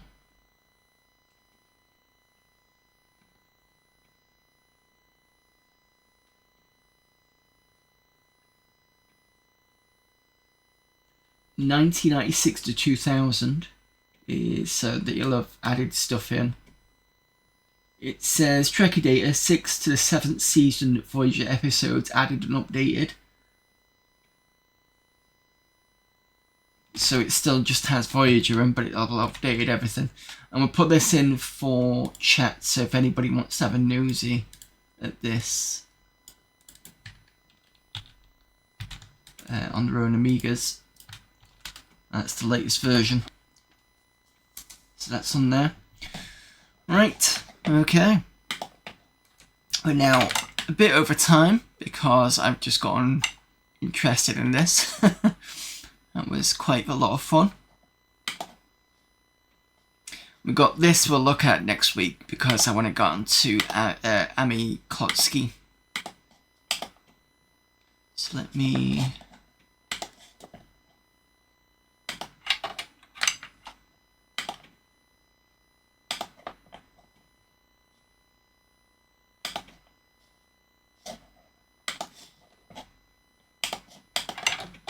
Okay, let me reboot.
Right.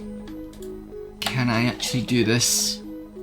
Is my brain just gonna be like, right, it's done? Sometimes it happens.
Mess this up somehow.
This is new, I think.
It's got to be something like this.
Right, as we're in progress, I'll be back in a few minutes.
tried to warn them. The dimensional breach is definitely transmitting organic. Their idea of containment is to kill everyone associated with the This is all happening because of you scientists. For God's sake, open the silo door!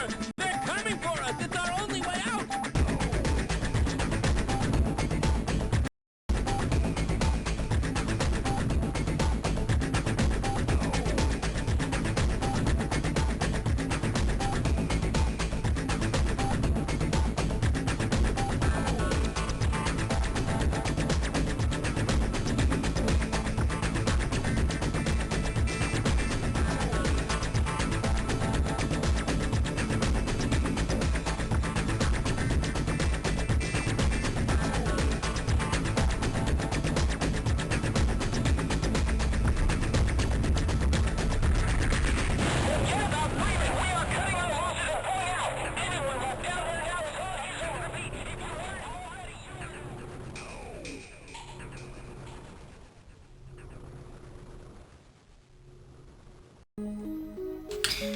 Welcome back, everyone. Okay.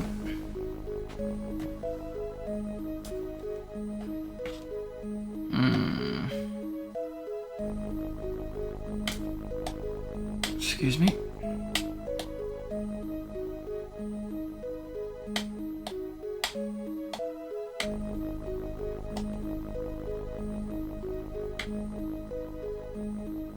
Wait a minute, what am I doing? What am I doing?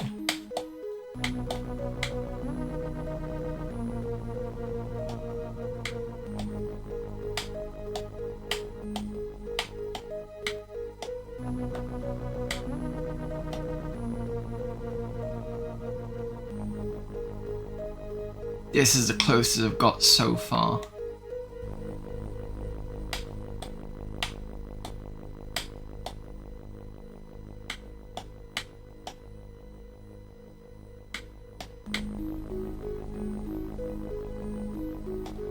Maybe if I do... Done it.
I really wish the mouse would stop just jumping left and right.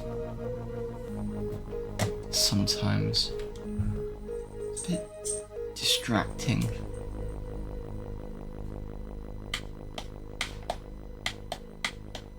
This needs to come down here, I think.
Oh, there, Chaz 75.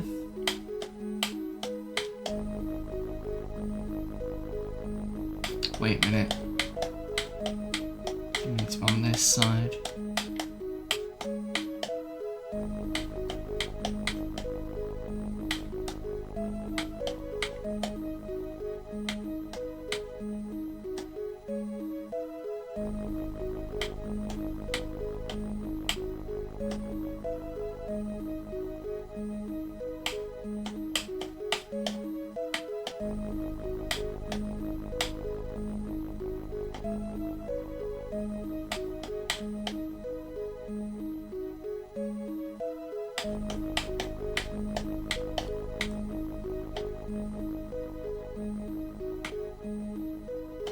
Happy Mega Moon Day 2 too.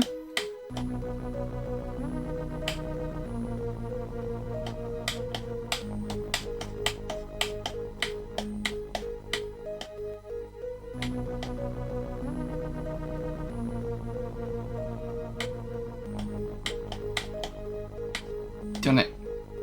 27. Oh, getting close to that 32 now.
Oh, this one's a funny one.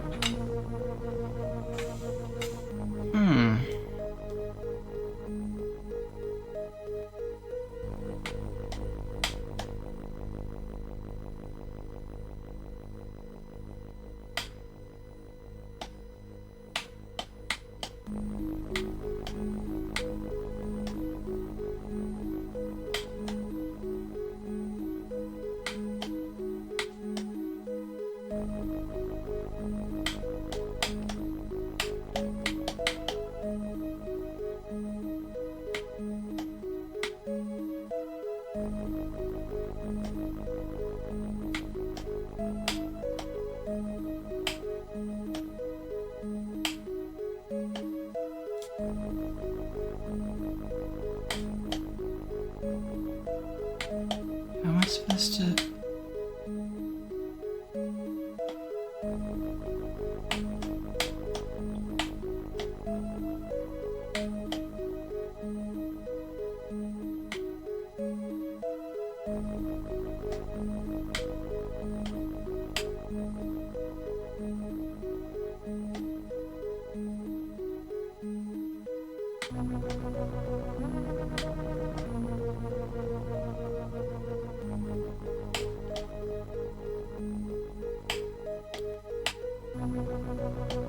What on earth? Oh, I've got the two greens here. I can't remember if I did that last time.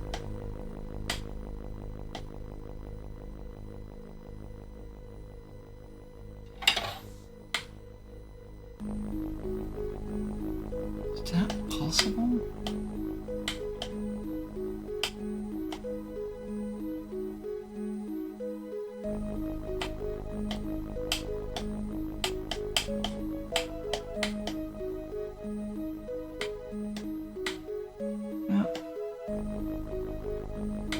What?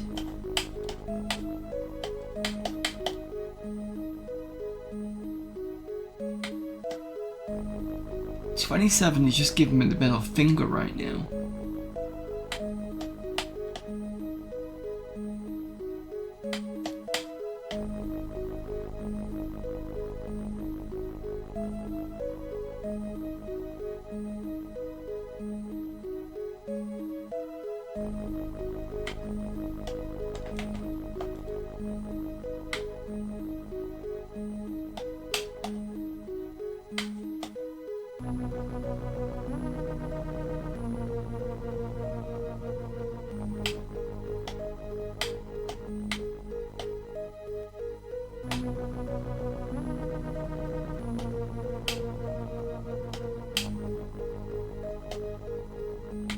See, this feels fine.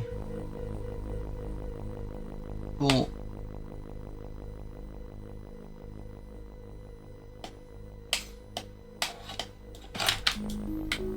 sorry, Pixel. Let's do this. Still doesn't work.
Ooh. Oh, this is coming together.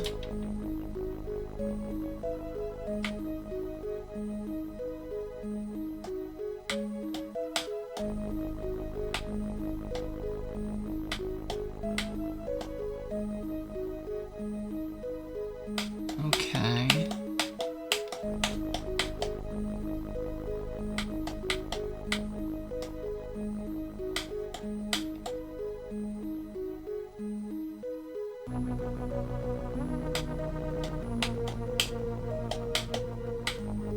That's not the work there.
I don't know if I've swapped one ping for another at this point.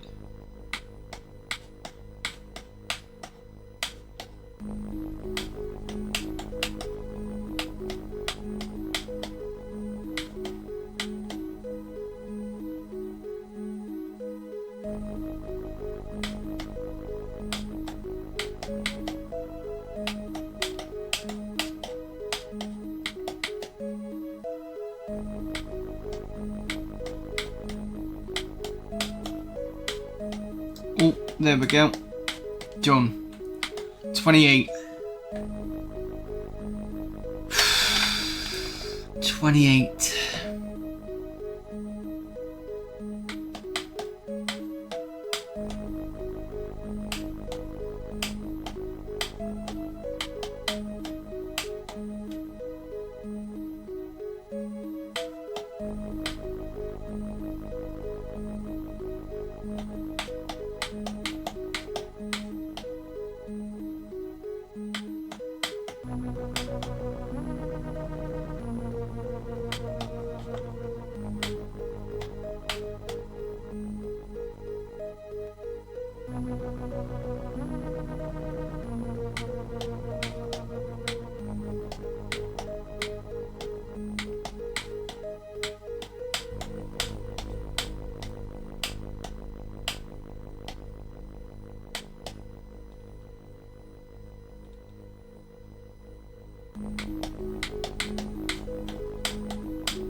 29.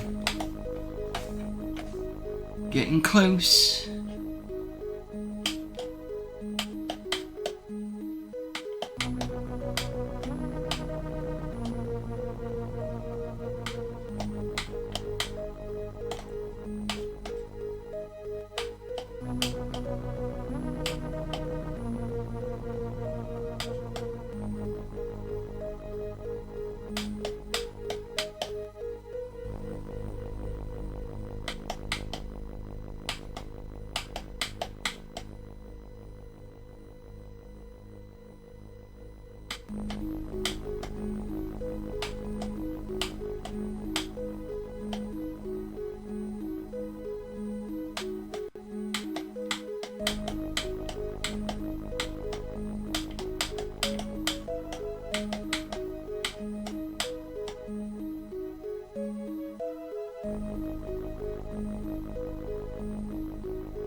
is this here?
I keep doing this and I keep remembering I can't do that.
And I can't do anything here because everything's all...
It's only this game that it seems to, the mouse seems to disappear off. So I know there's a bug somewhere that's doing that.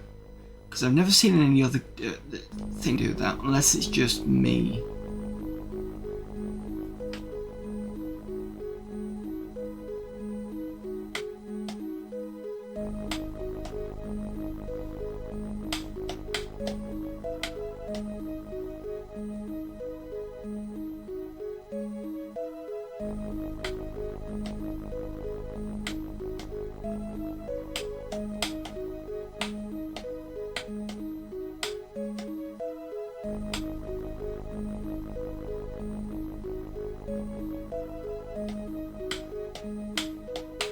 This is just...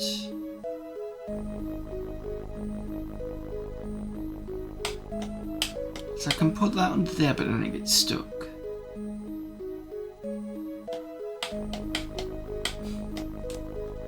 There's probably a simple way of doing this and I just haven't seen it.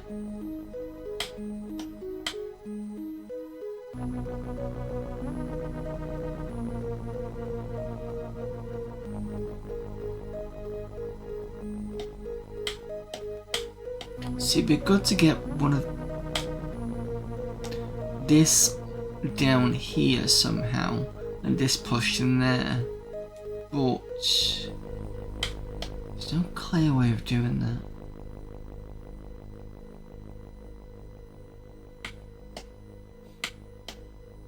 Guess I just put one of these up. I tried this, I think.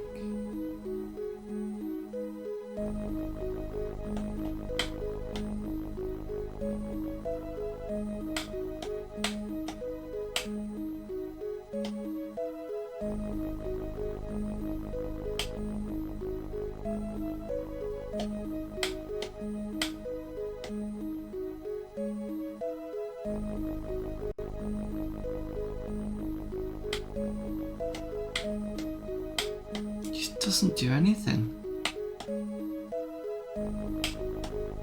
I can try doing it this way, but then I can't get this down.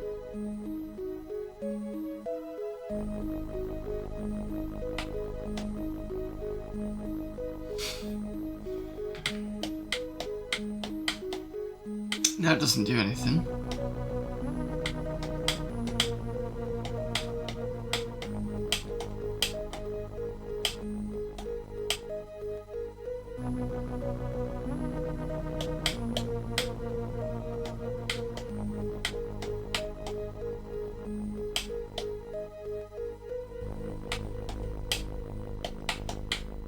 No.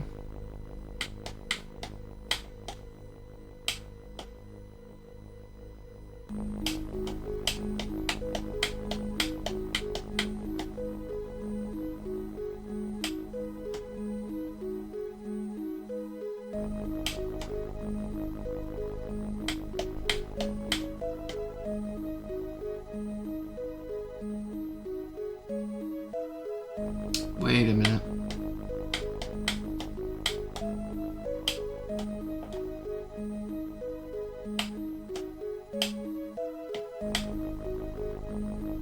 Okay, I don't know how it got to this point.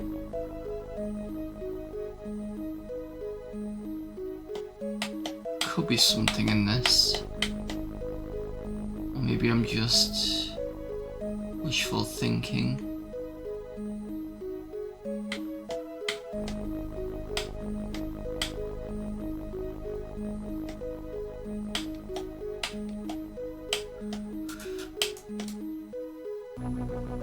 Yeah, we are almost completed this one. I have 29, 30, about 4 levels away from finishing, is that right? 29, 30, 31, yeah.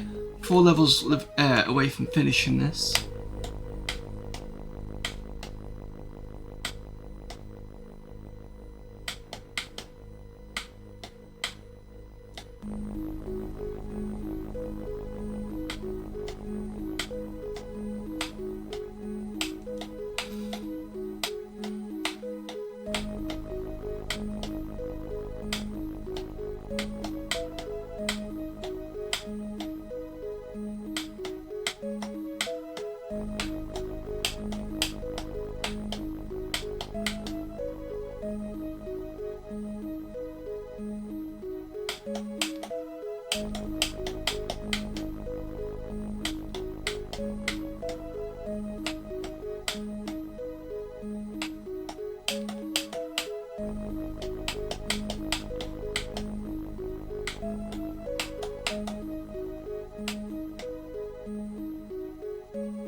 think I've just messed up.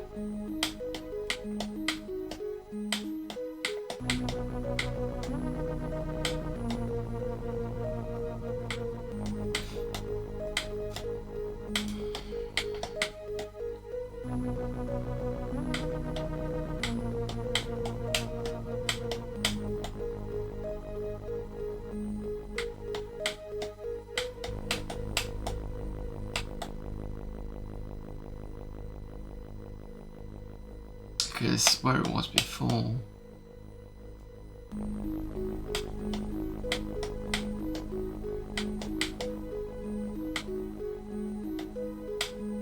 Can't do that.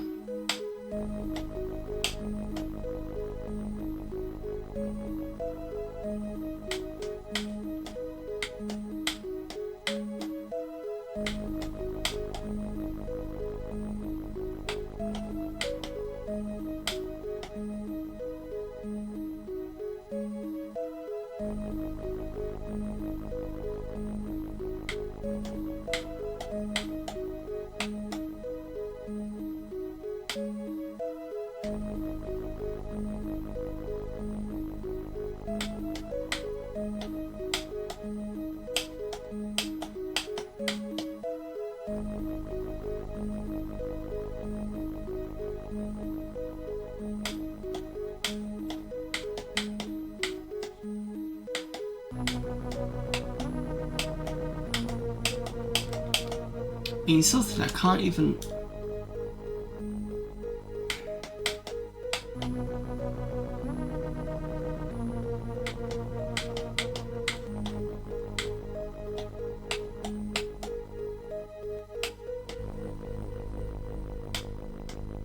Let's just switch them over. I don't think that's going to help.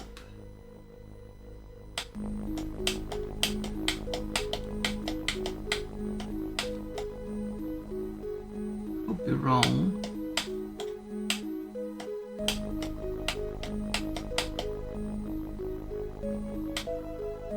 I mean, that's new. Still no good.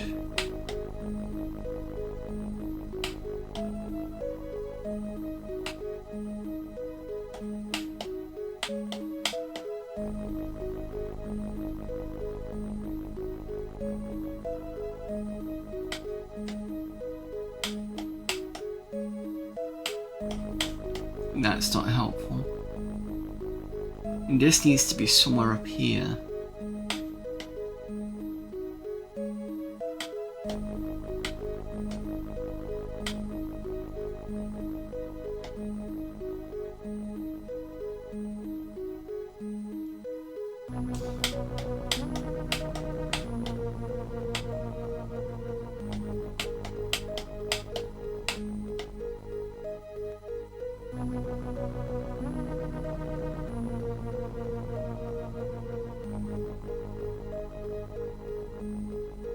Wait a minute.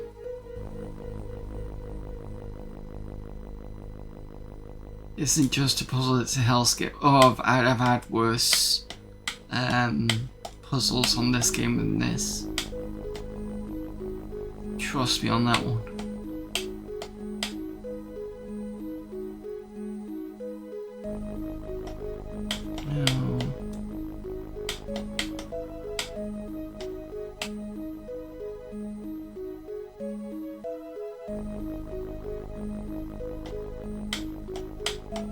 Is this level going to be the one that finishes me off?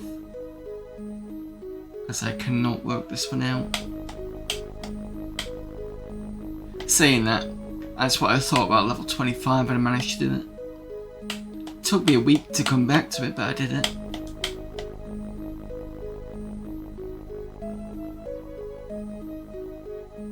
Unless I do this. No.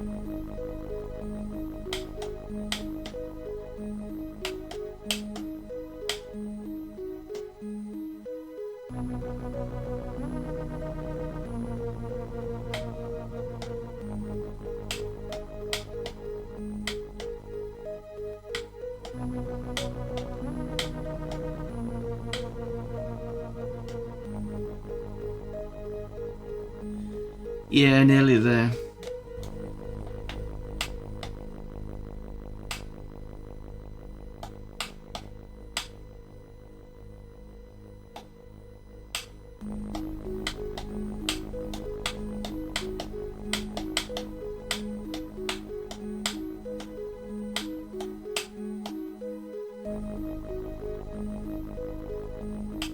So in order for me to do this is got to be down here.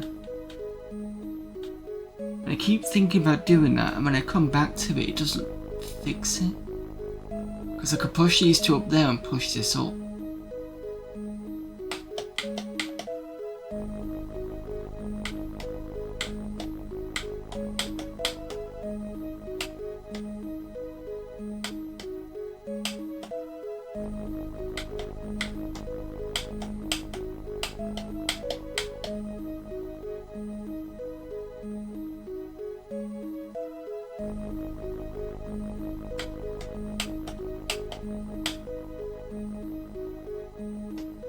But the problem is I can't do that because I need to push that over there. That's the issue. And this needs to go in too.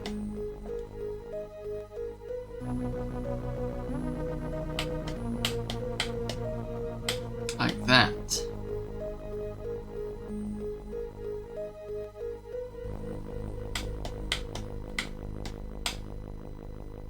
But then I've got this issue.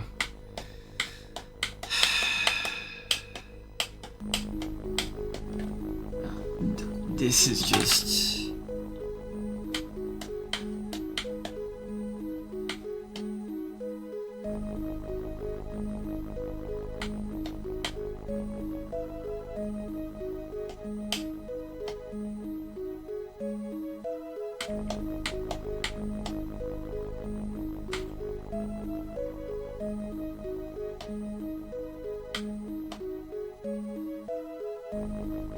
Let's push this to the top. Let's try this before I do anything.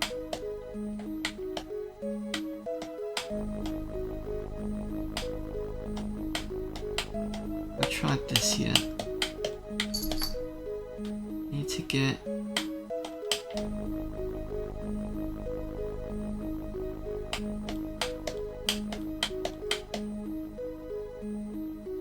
this down somehow.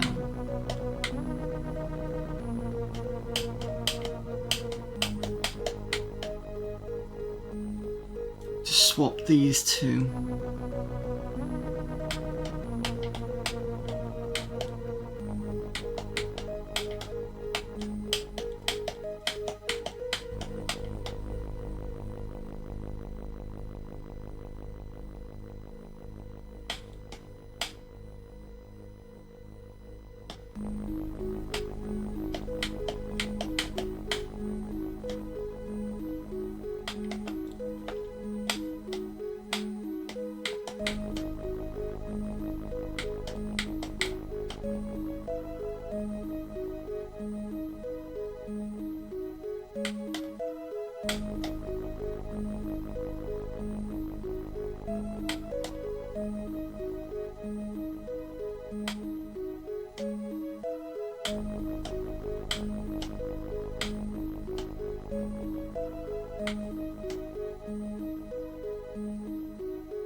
See, the problem is there's not enough room to put all three of those down here.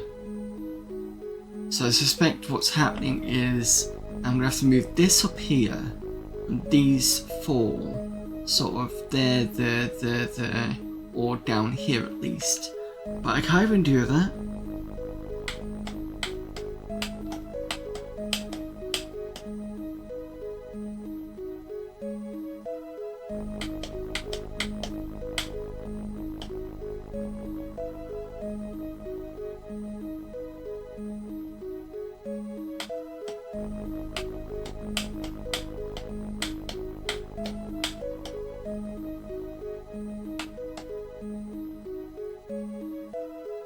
Because there's not enough space to shift that over there and pull these down. And then I get to here and that's it, I'm stuck.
Wait a minute.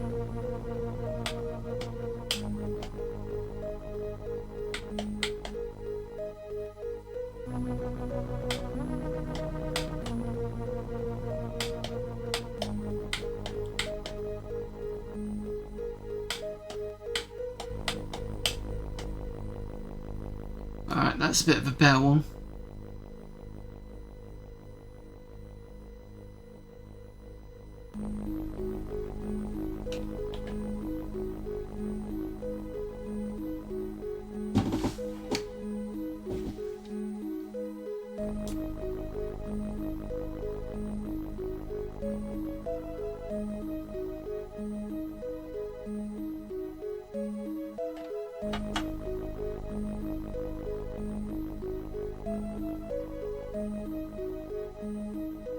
Apologies, you were on a break. I didn't realise everybody was on a break. I was just so busy with this. But you can see there's a new configuration now.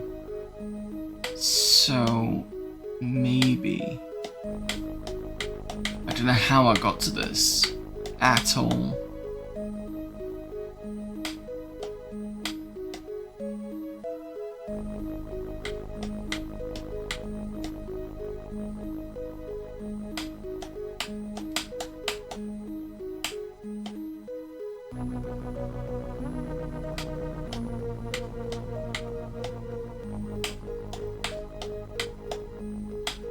Finally got these on this side.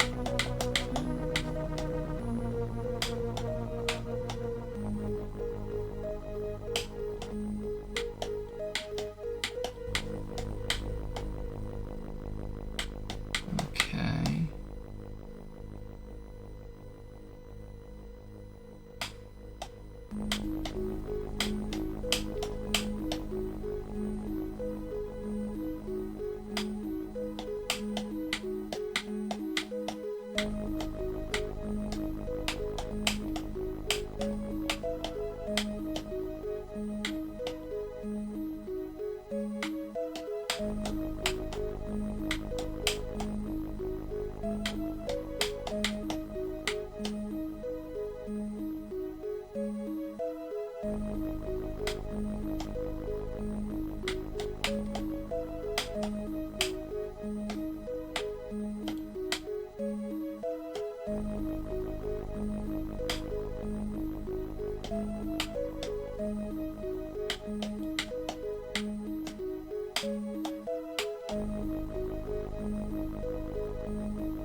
Yep, 29.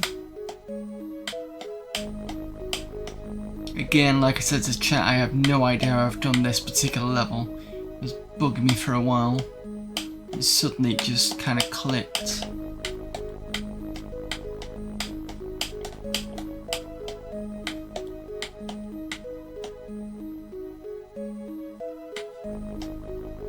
Well, I'm even more impressed when I finally finish it. Don't think I'm going to do it today.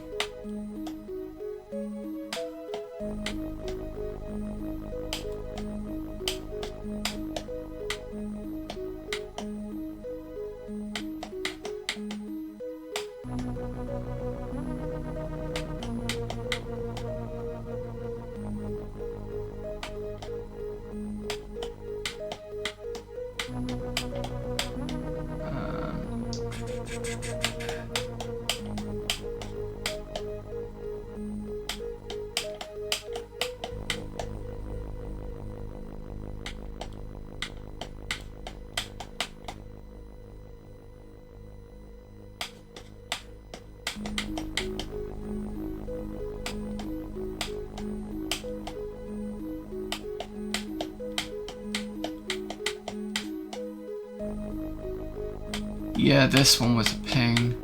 25 was a bit of a bitch as well, but I managed it. So, because 25 had the green and the white all kind of green and yellow are mixed together. It was quite difficult. This one looked okay, and then I started messing with it, and I was like, "What the hell?" Just like, okay.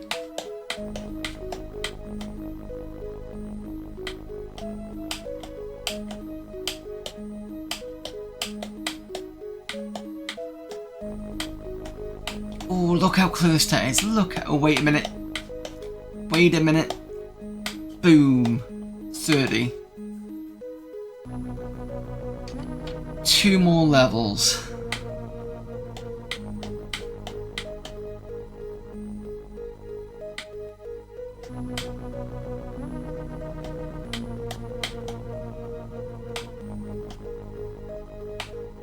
Yeah, because this was similar to 25.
Can't do anything here.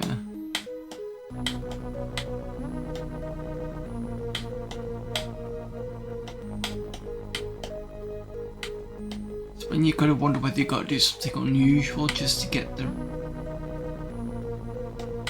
like this. It's kind of unusual.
I've already done that.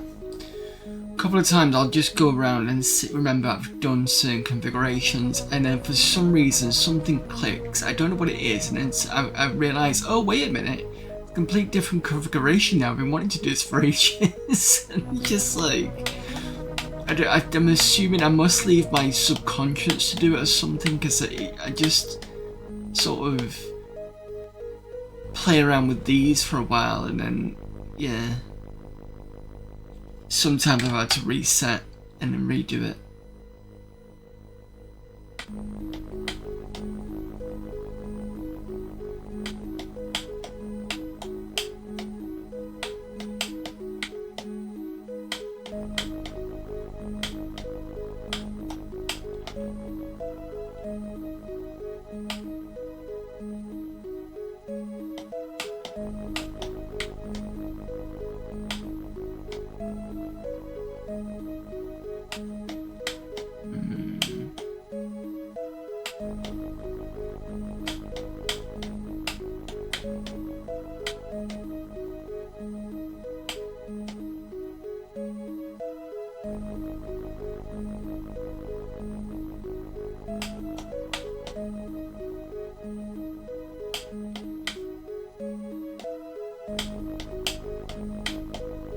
Aha! As soon as you get two of these together, sometimes it starts to work a bit better.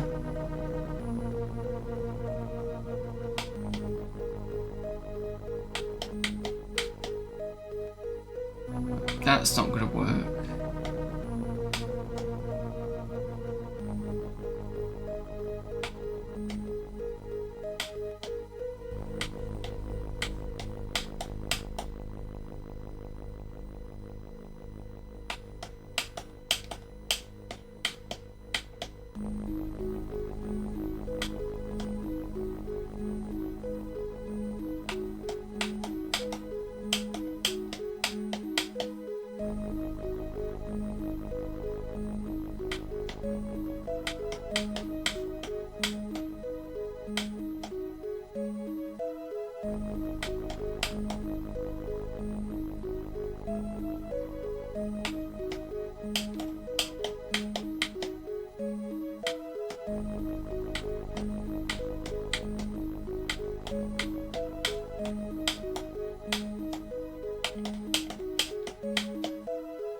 Probably the hardest Amiga game. Well, like I said, most streamers have not got past the second one, I think.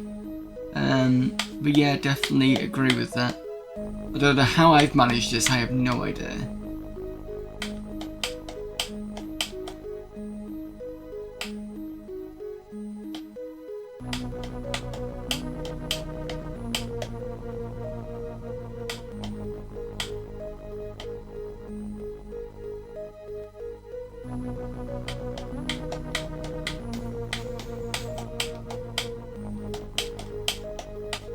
I was right beforehand. Oh, wait a minute.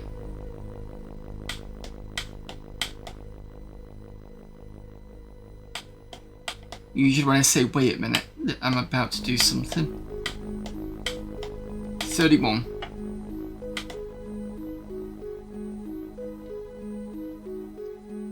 Spider-White actually managed to get to level 15 on the stream, cool. But you're way beyond that. Well, I'm 1 away from, well, 2 away from completing now. I may skip doing Road Trooper today just to finish this actually if I'm this close.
Might just been dumb.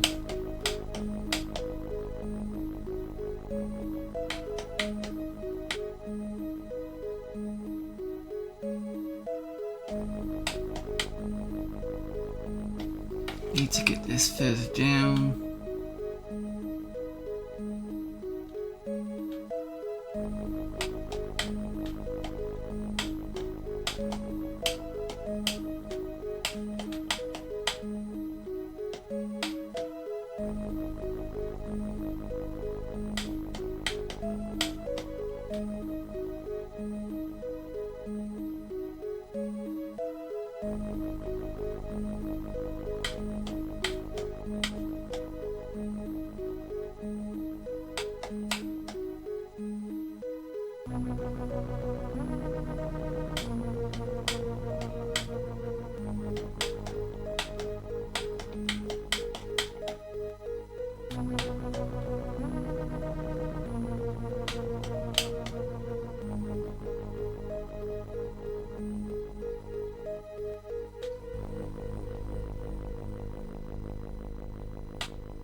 Something about this here that usually pushes this over and this across a bit better.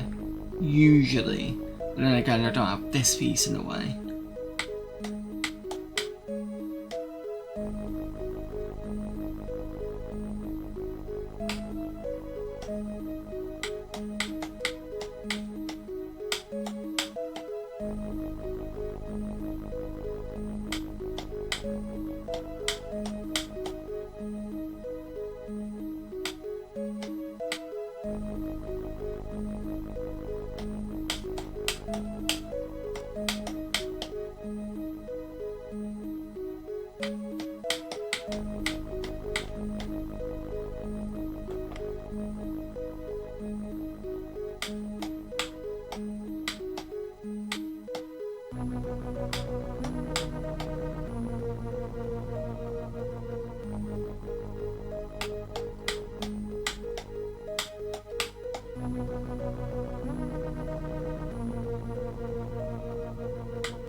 Kind of like this.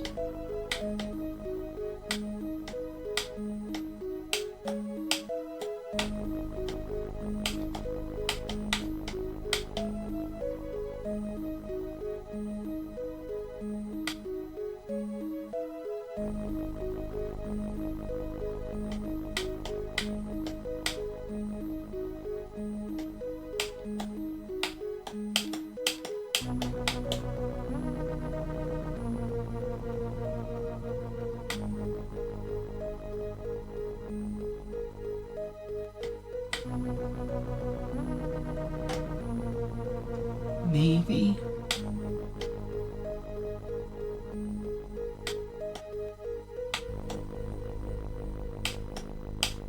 Sort of.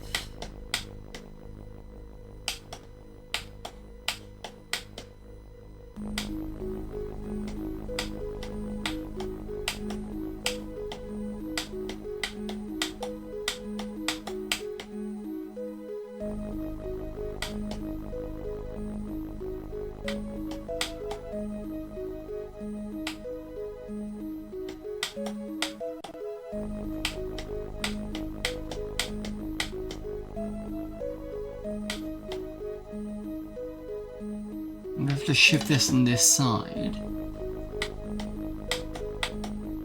Maybe. If I can.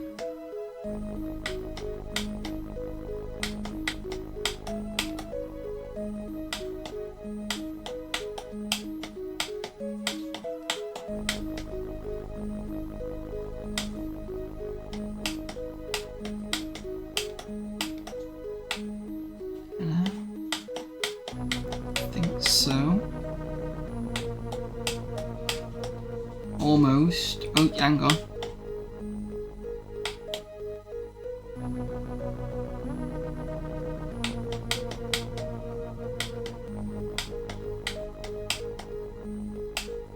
Yep. 32. Final level.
Yeah, this is one of those funny levels we've had before where they don't all fit together, but they kind of move around in a certain way. It's very weird, but it kind of works. You get this effect where it's slowly edging where you need it to go.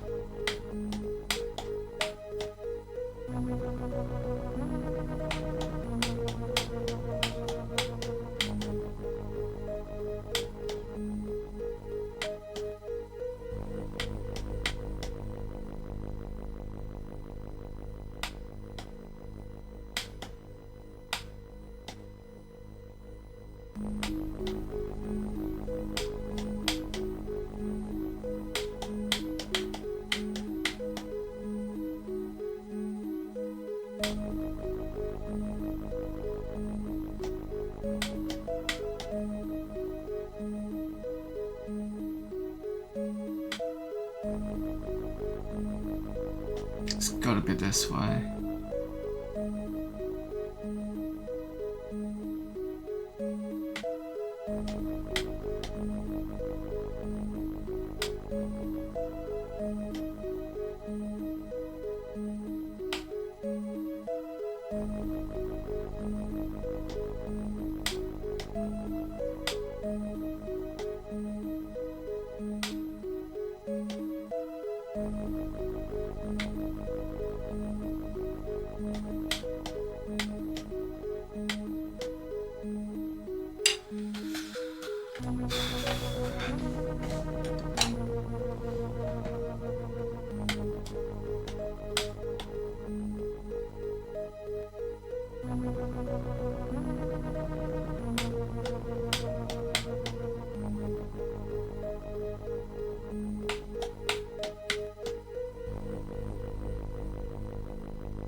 Hello Hitch. The I hate myself because I'm playing dance games stream. Well, I've already shocked him. Managed to get past level 15. Well, yeah, I'm almost done. Like, this is the last level.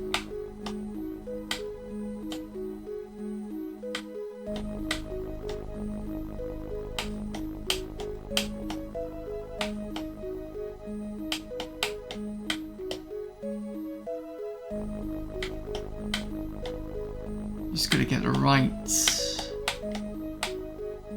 Sure, I'm going backwards here, but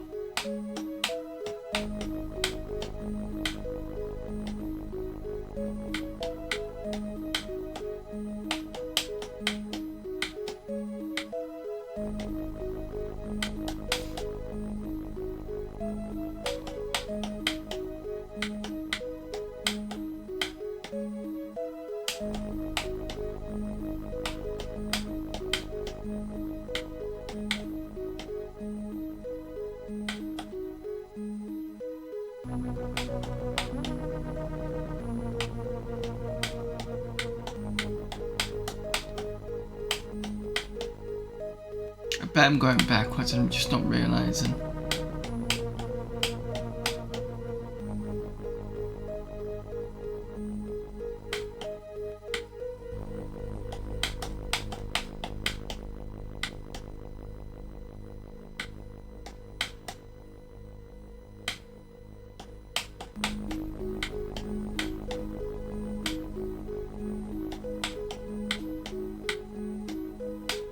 Oh, actually, this looks better.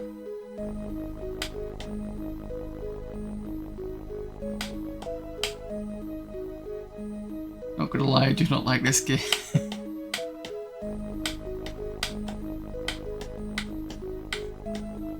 Here we go. That's what I wanted, all these pieces here. Now that I've got them all together, it's gonna make the rest of this a little bit easier now.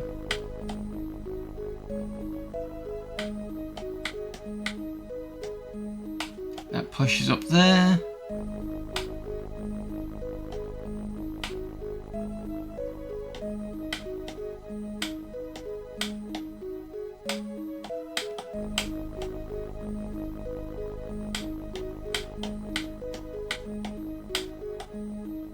Right, what's the plan of action?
Let's bring this down. This across.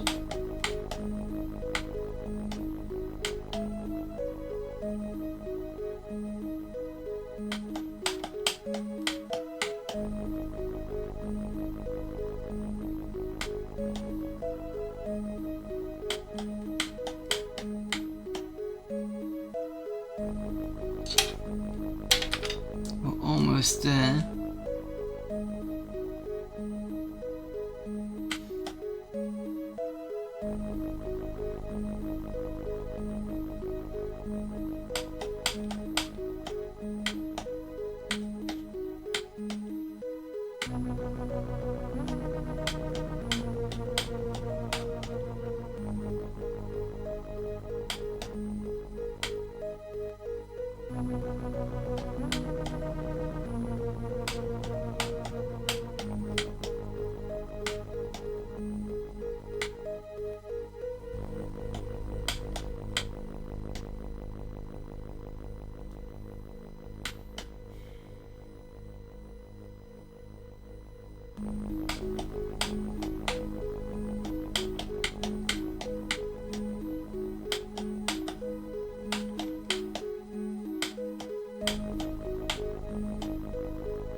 Wait a minute. Wait a minute, what if I do it the other way? Have I done it the other way? I don't think I have.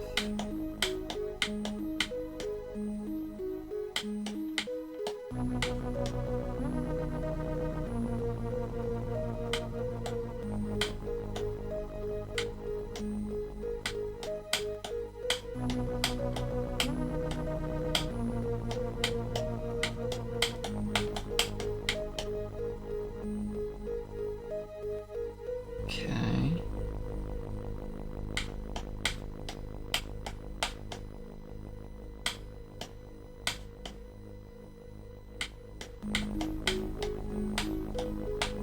Ladies and gentlemen, or everybody, whoever, however you identify it, whatever it is, gamers unite. I'm just gonna, gamers, this is the last move, and we've finished AmiKlotski. So ready? 3, 2, 1, done.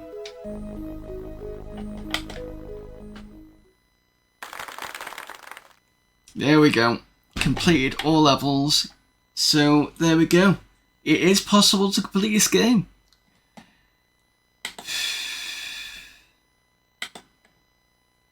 And I finally got my life back. Oh God. Well, if I'm the first person that's done that, I'm very happy if I have, because that was quite a tough one. There's been quite a few levels where it was a bit kind of, what the hell? But it took me, sometimes I couldn't do it, and then I came back after a week, played around with it and managed to do it. I don't know what the toughest level was. There was some where you had the yellow blocks and green blocks in one line. So that was a bit fiddly to get round. It's always about, as soon as you get all the green blocks together, then it starts to get a little bit easy because you use those to move everything around. I mean, it's still difficult, but that's generally what I've seen, is it's those green blocks that make it so that you can move the other bits around. Dan doesn't deserve it. But yeah, that was a really, really good one. Thank you very much. Well, thank you very much to Hitch. It was the reason why I decided to take this challenge on. So there we go, that is all done and dusted. Right, no time for Rogue Trooper today, unfortunately. Yes, I saw you playing it. I think I'd seen somebody else playing it, but I think you were playing it, and I think Super Dan, or I'd looked into it, and people had not got past level 2, or somebody had said it. I can't remember the thing, but it was definitely you that I was like, this has got to be a challenge, I've got to do it, and done. So yeah, yeah, I'm so sorry, it's fine. I don't mind puzzle games that I can actually do pretty well with. So yeah. Oof, right. I love these games, but yeah. Oh, right. So this was from 25 to completion. Everything else, if you want to see everything else, that's already on YouTube. Last week's from 20 to 25 is already up. This one will be up by next Monday. What time we were on? 1:34. Yeah, I'm not playing Road Trooper now, so I'm gonna leave Road Trooper to next week.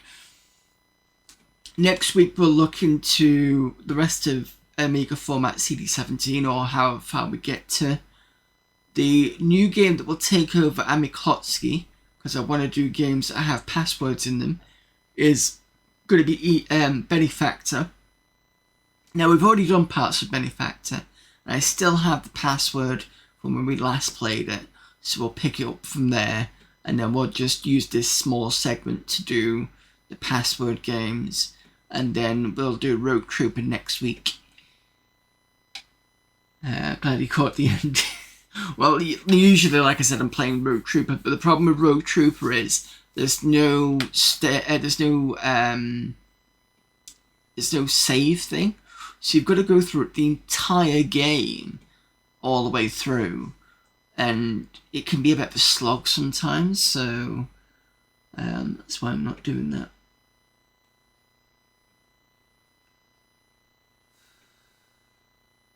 I need a few minutes now. Oh god. Right. Okay. Whilst I get my brain back in order. Okay, so thank you everyone for popping in. Pause for a stiff one. God, I need more than a stiff one. Maybe a triple. Put a triple in that one for me. Right, thank you everyone for popping in. We'll be back tomorrow with AD&D Paul Radiance on the 486. Then Friday we have Mission 4 Cyberstorm, the turn-based strategy from the same universe as Earth Siege. Sunday we'll be carrying on with Excalibur 2555 AD on the PlayStation 1 via Mister. And then Monday we're back here again with let me get my brain functioning, more Amiga format CD17, carrying on with Benefactor, and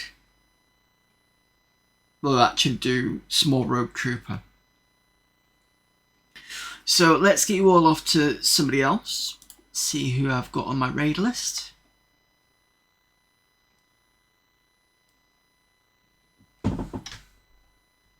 Who is on?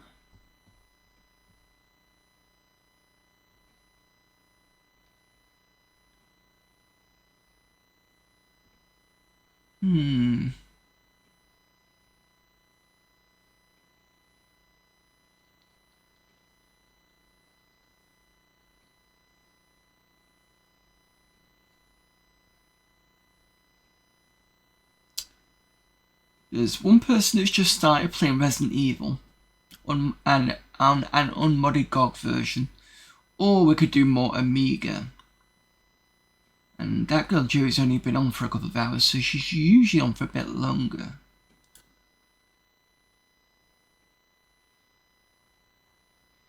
But she is playing Alien Breed.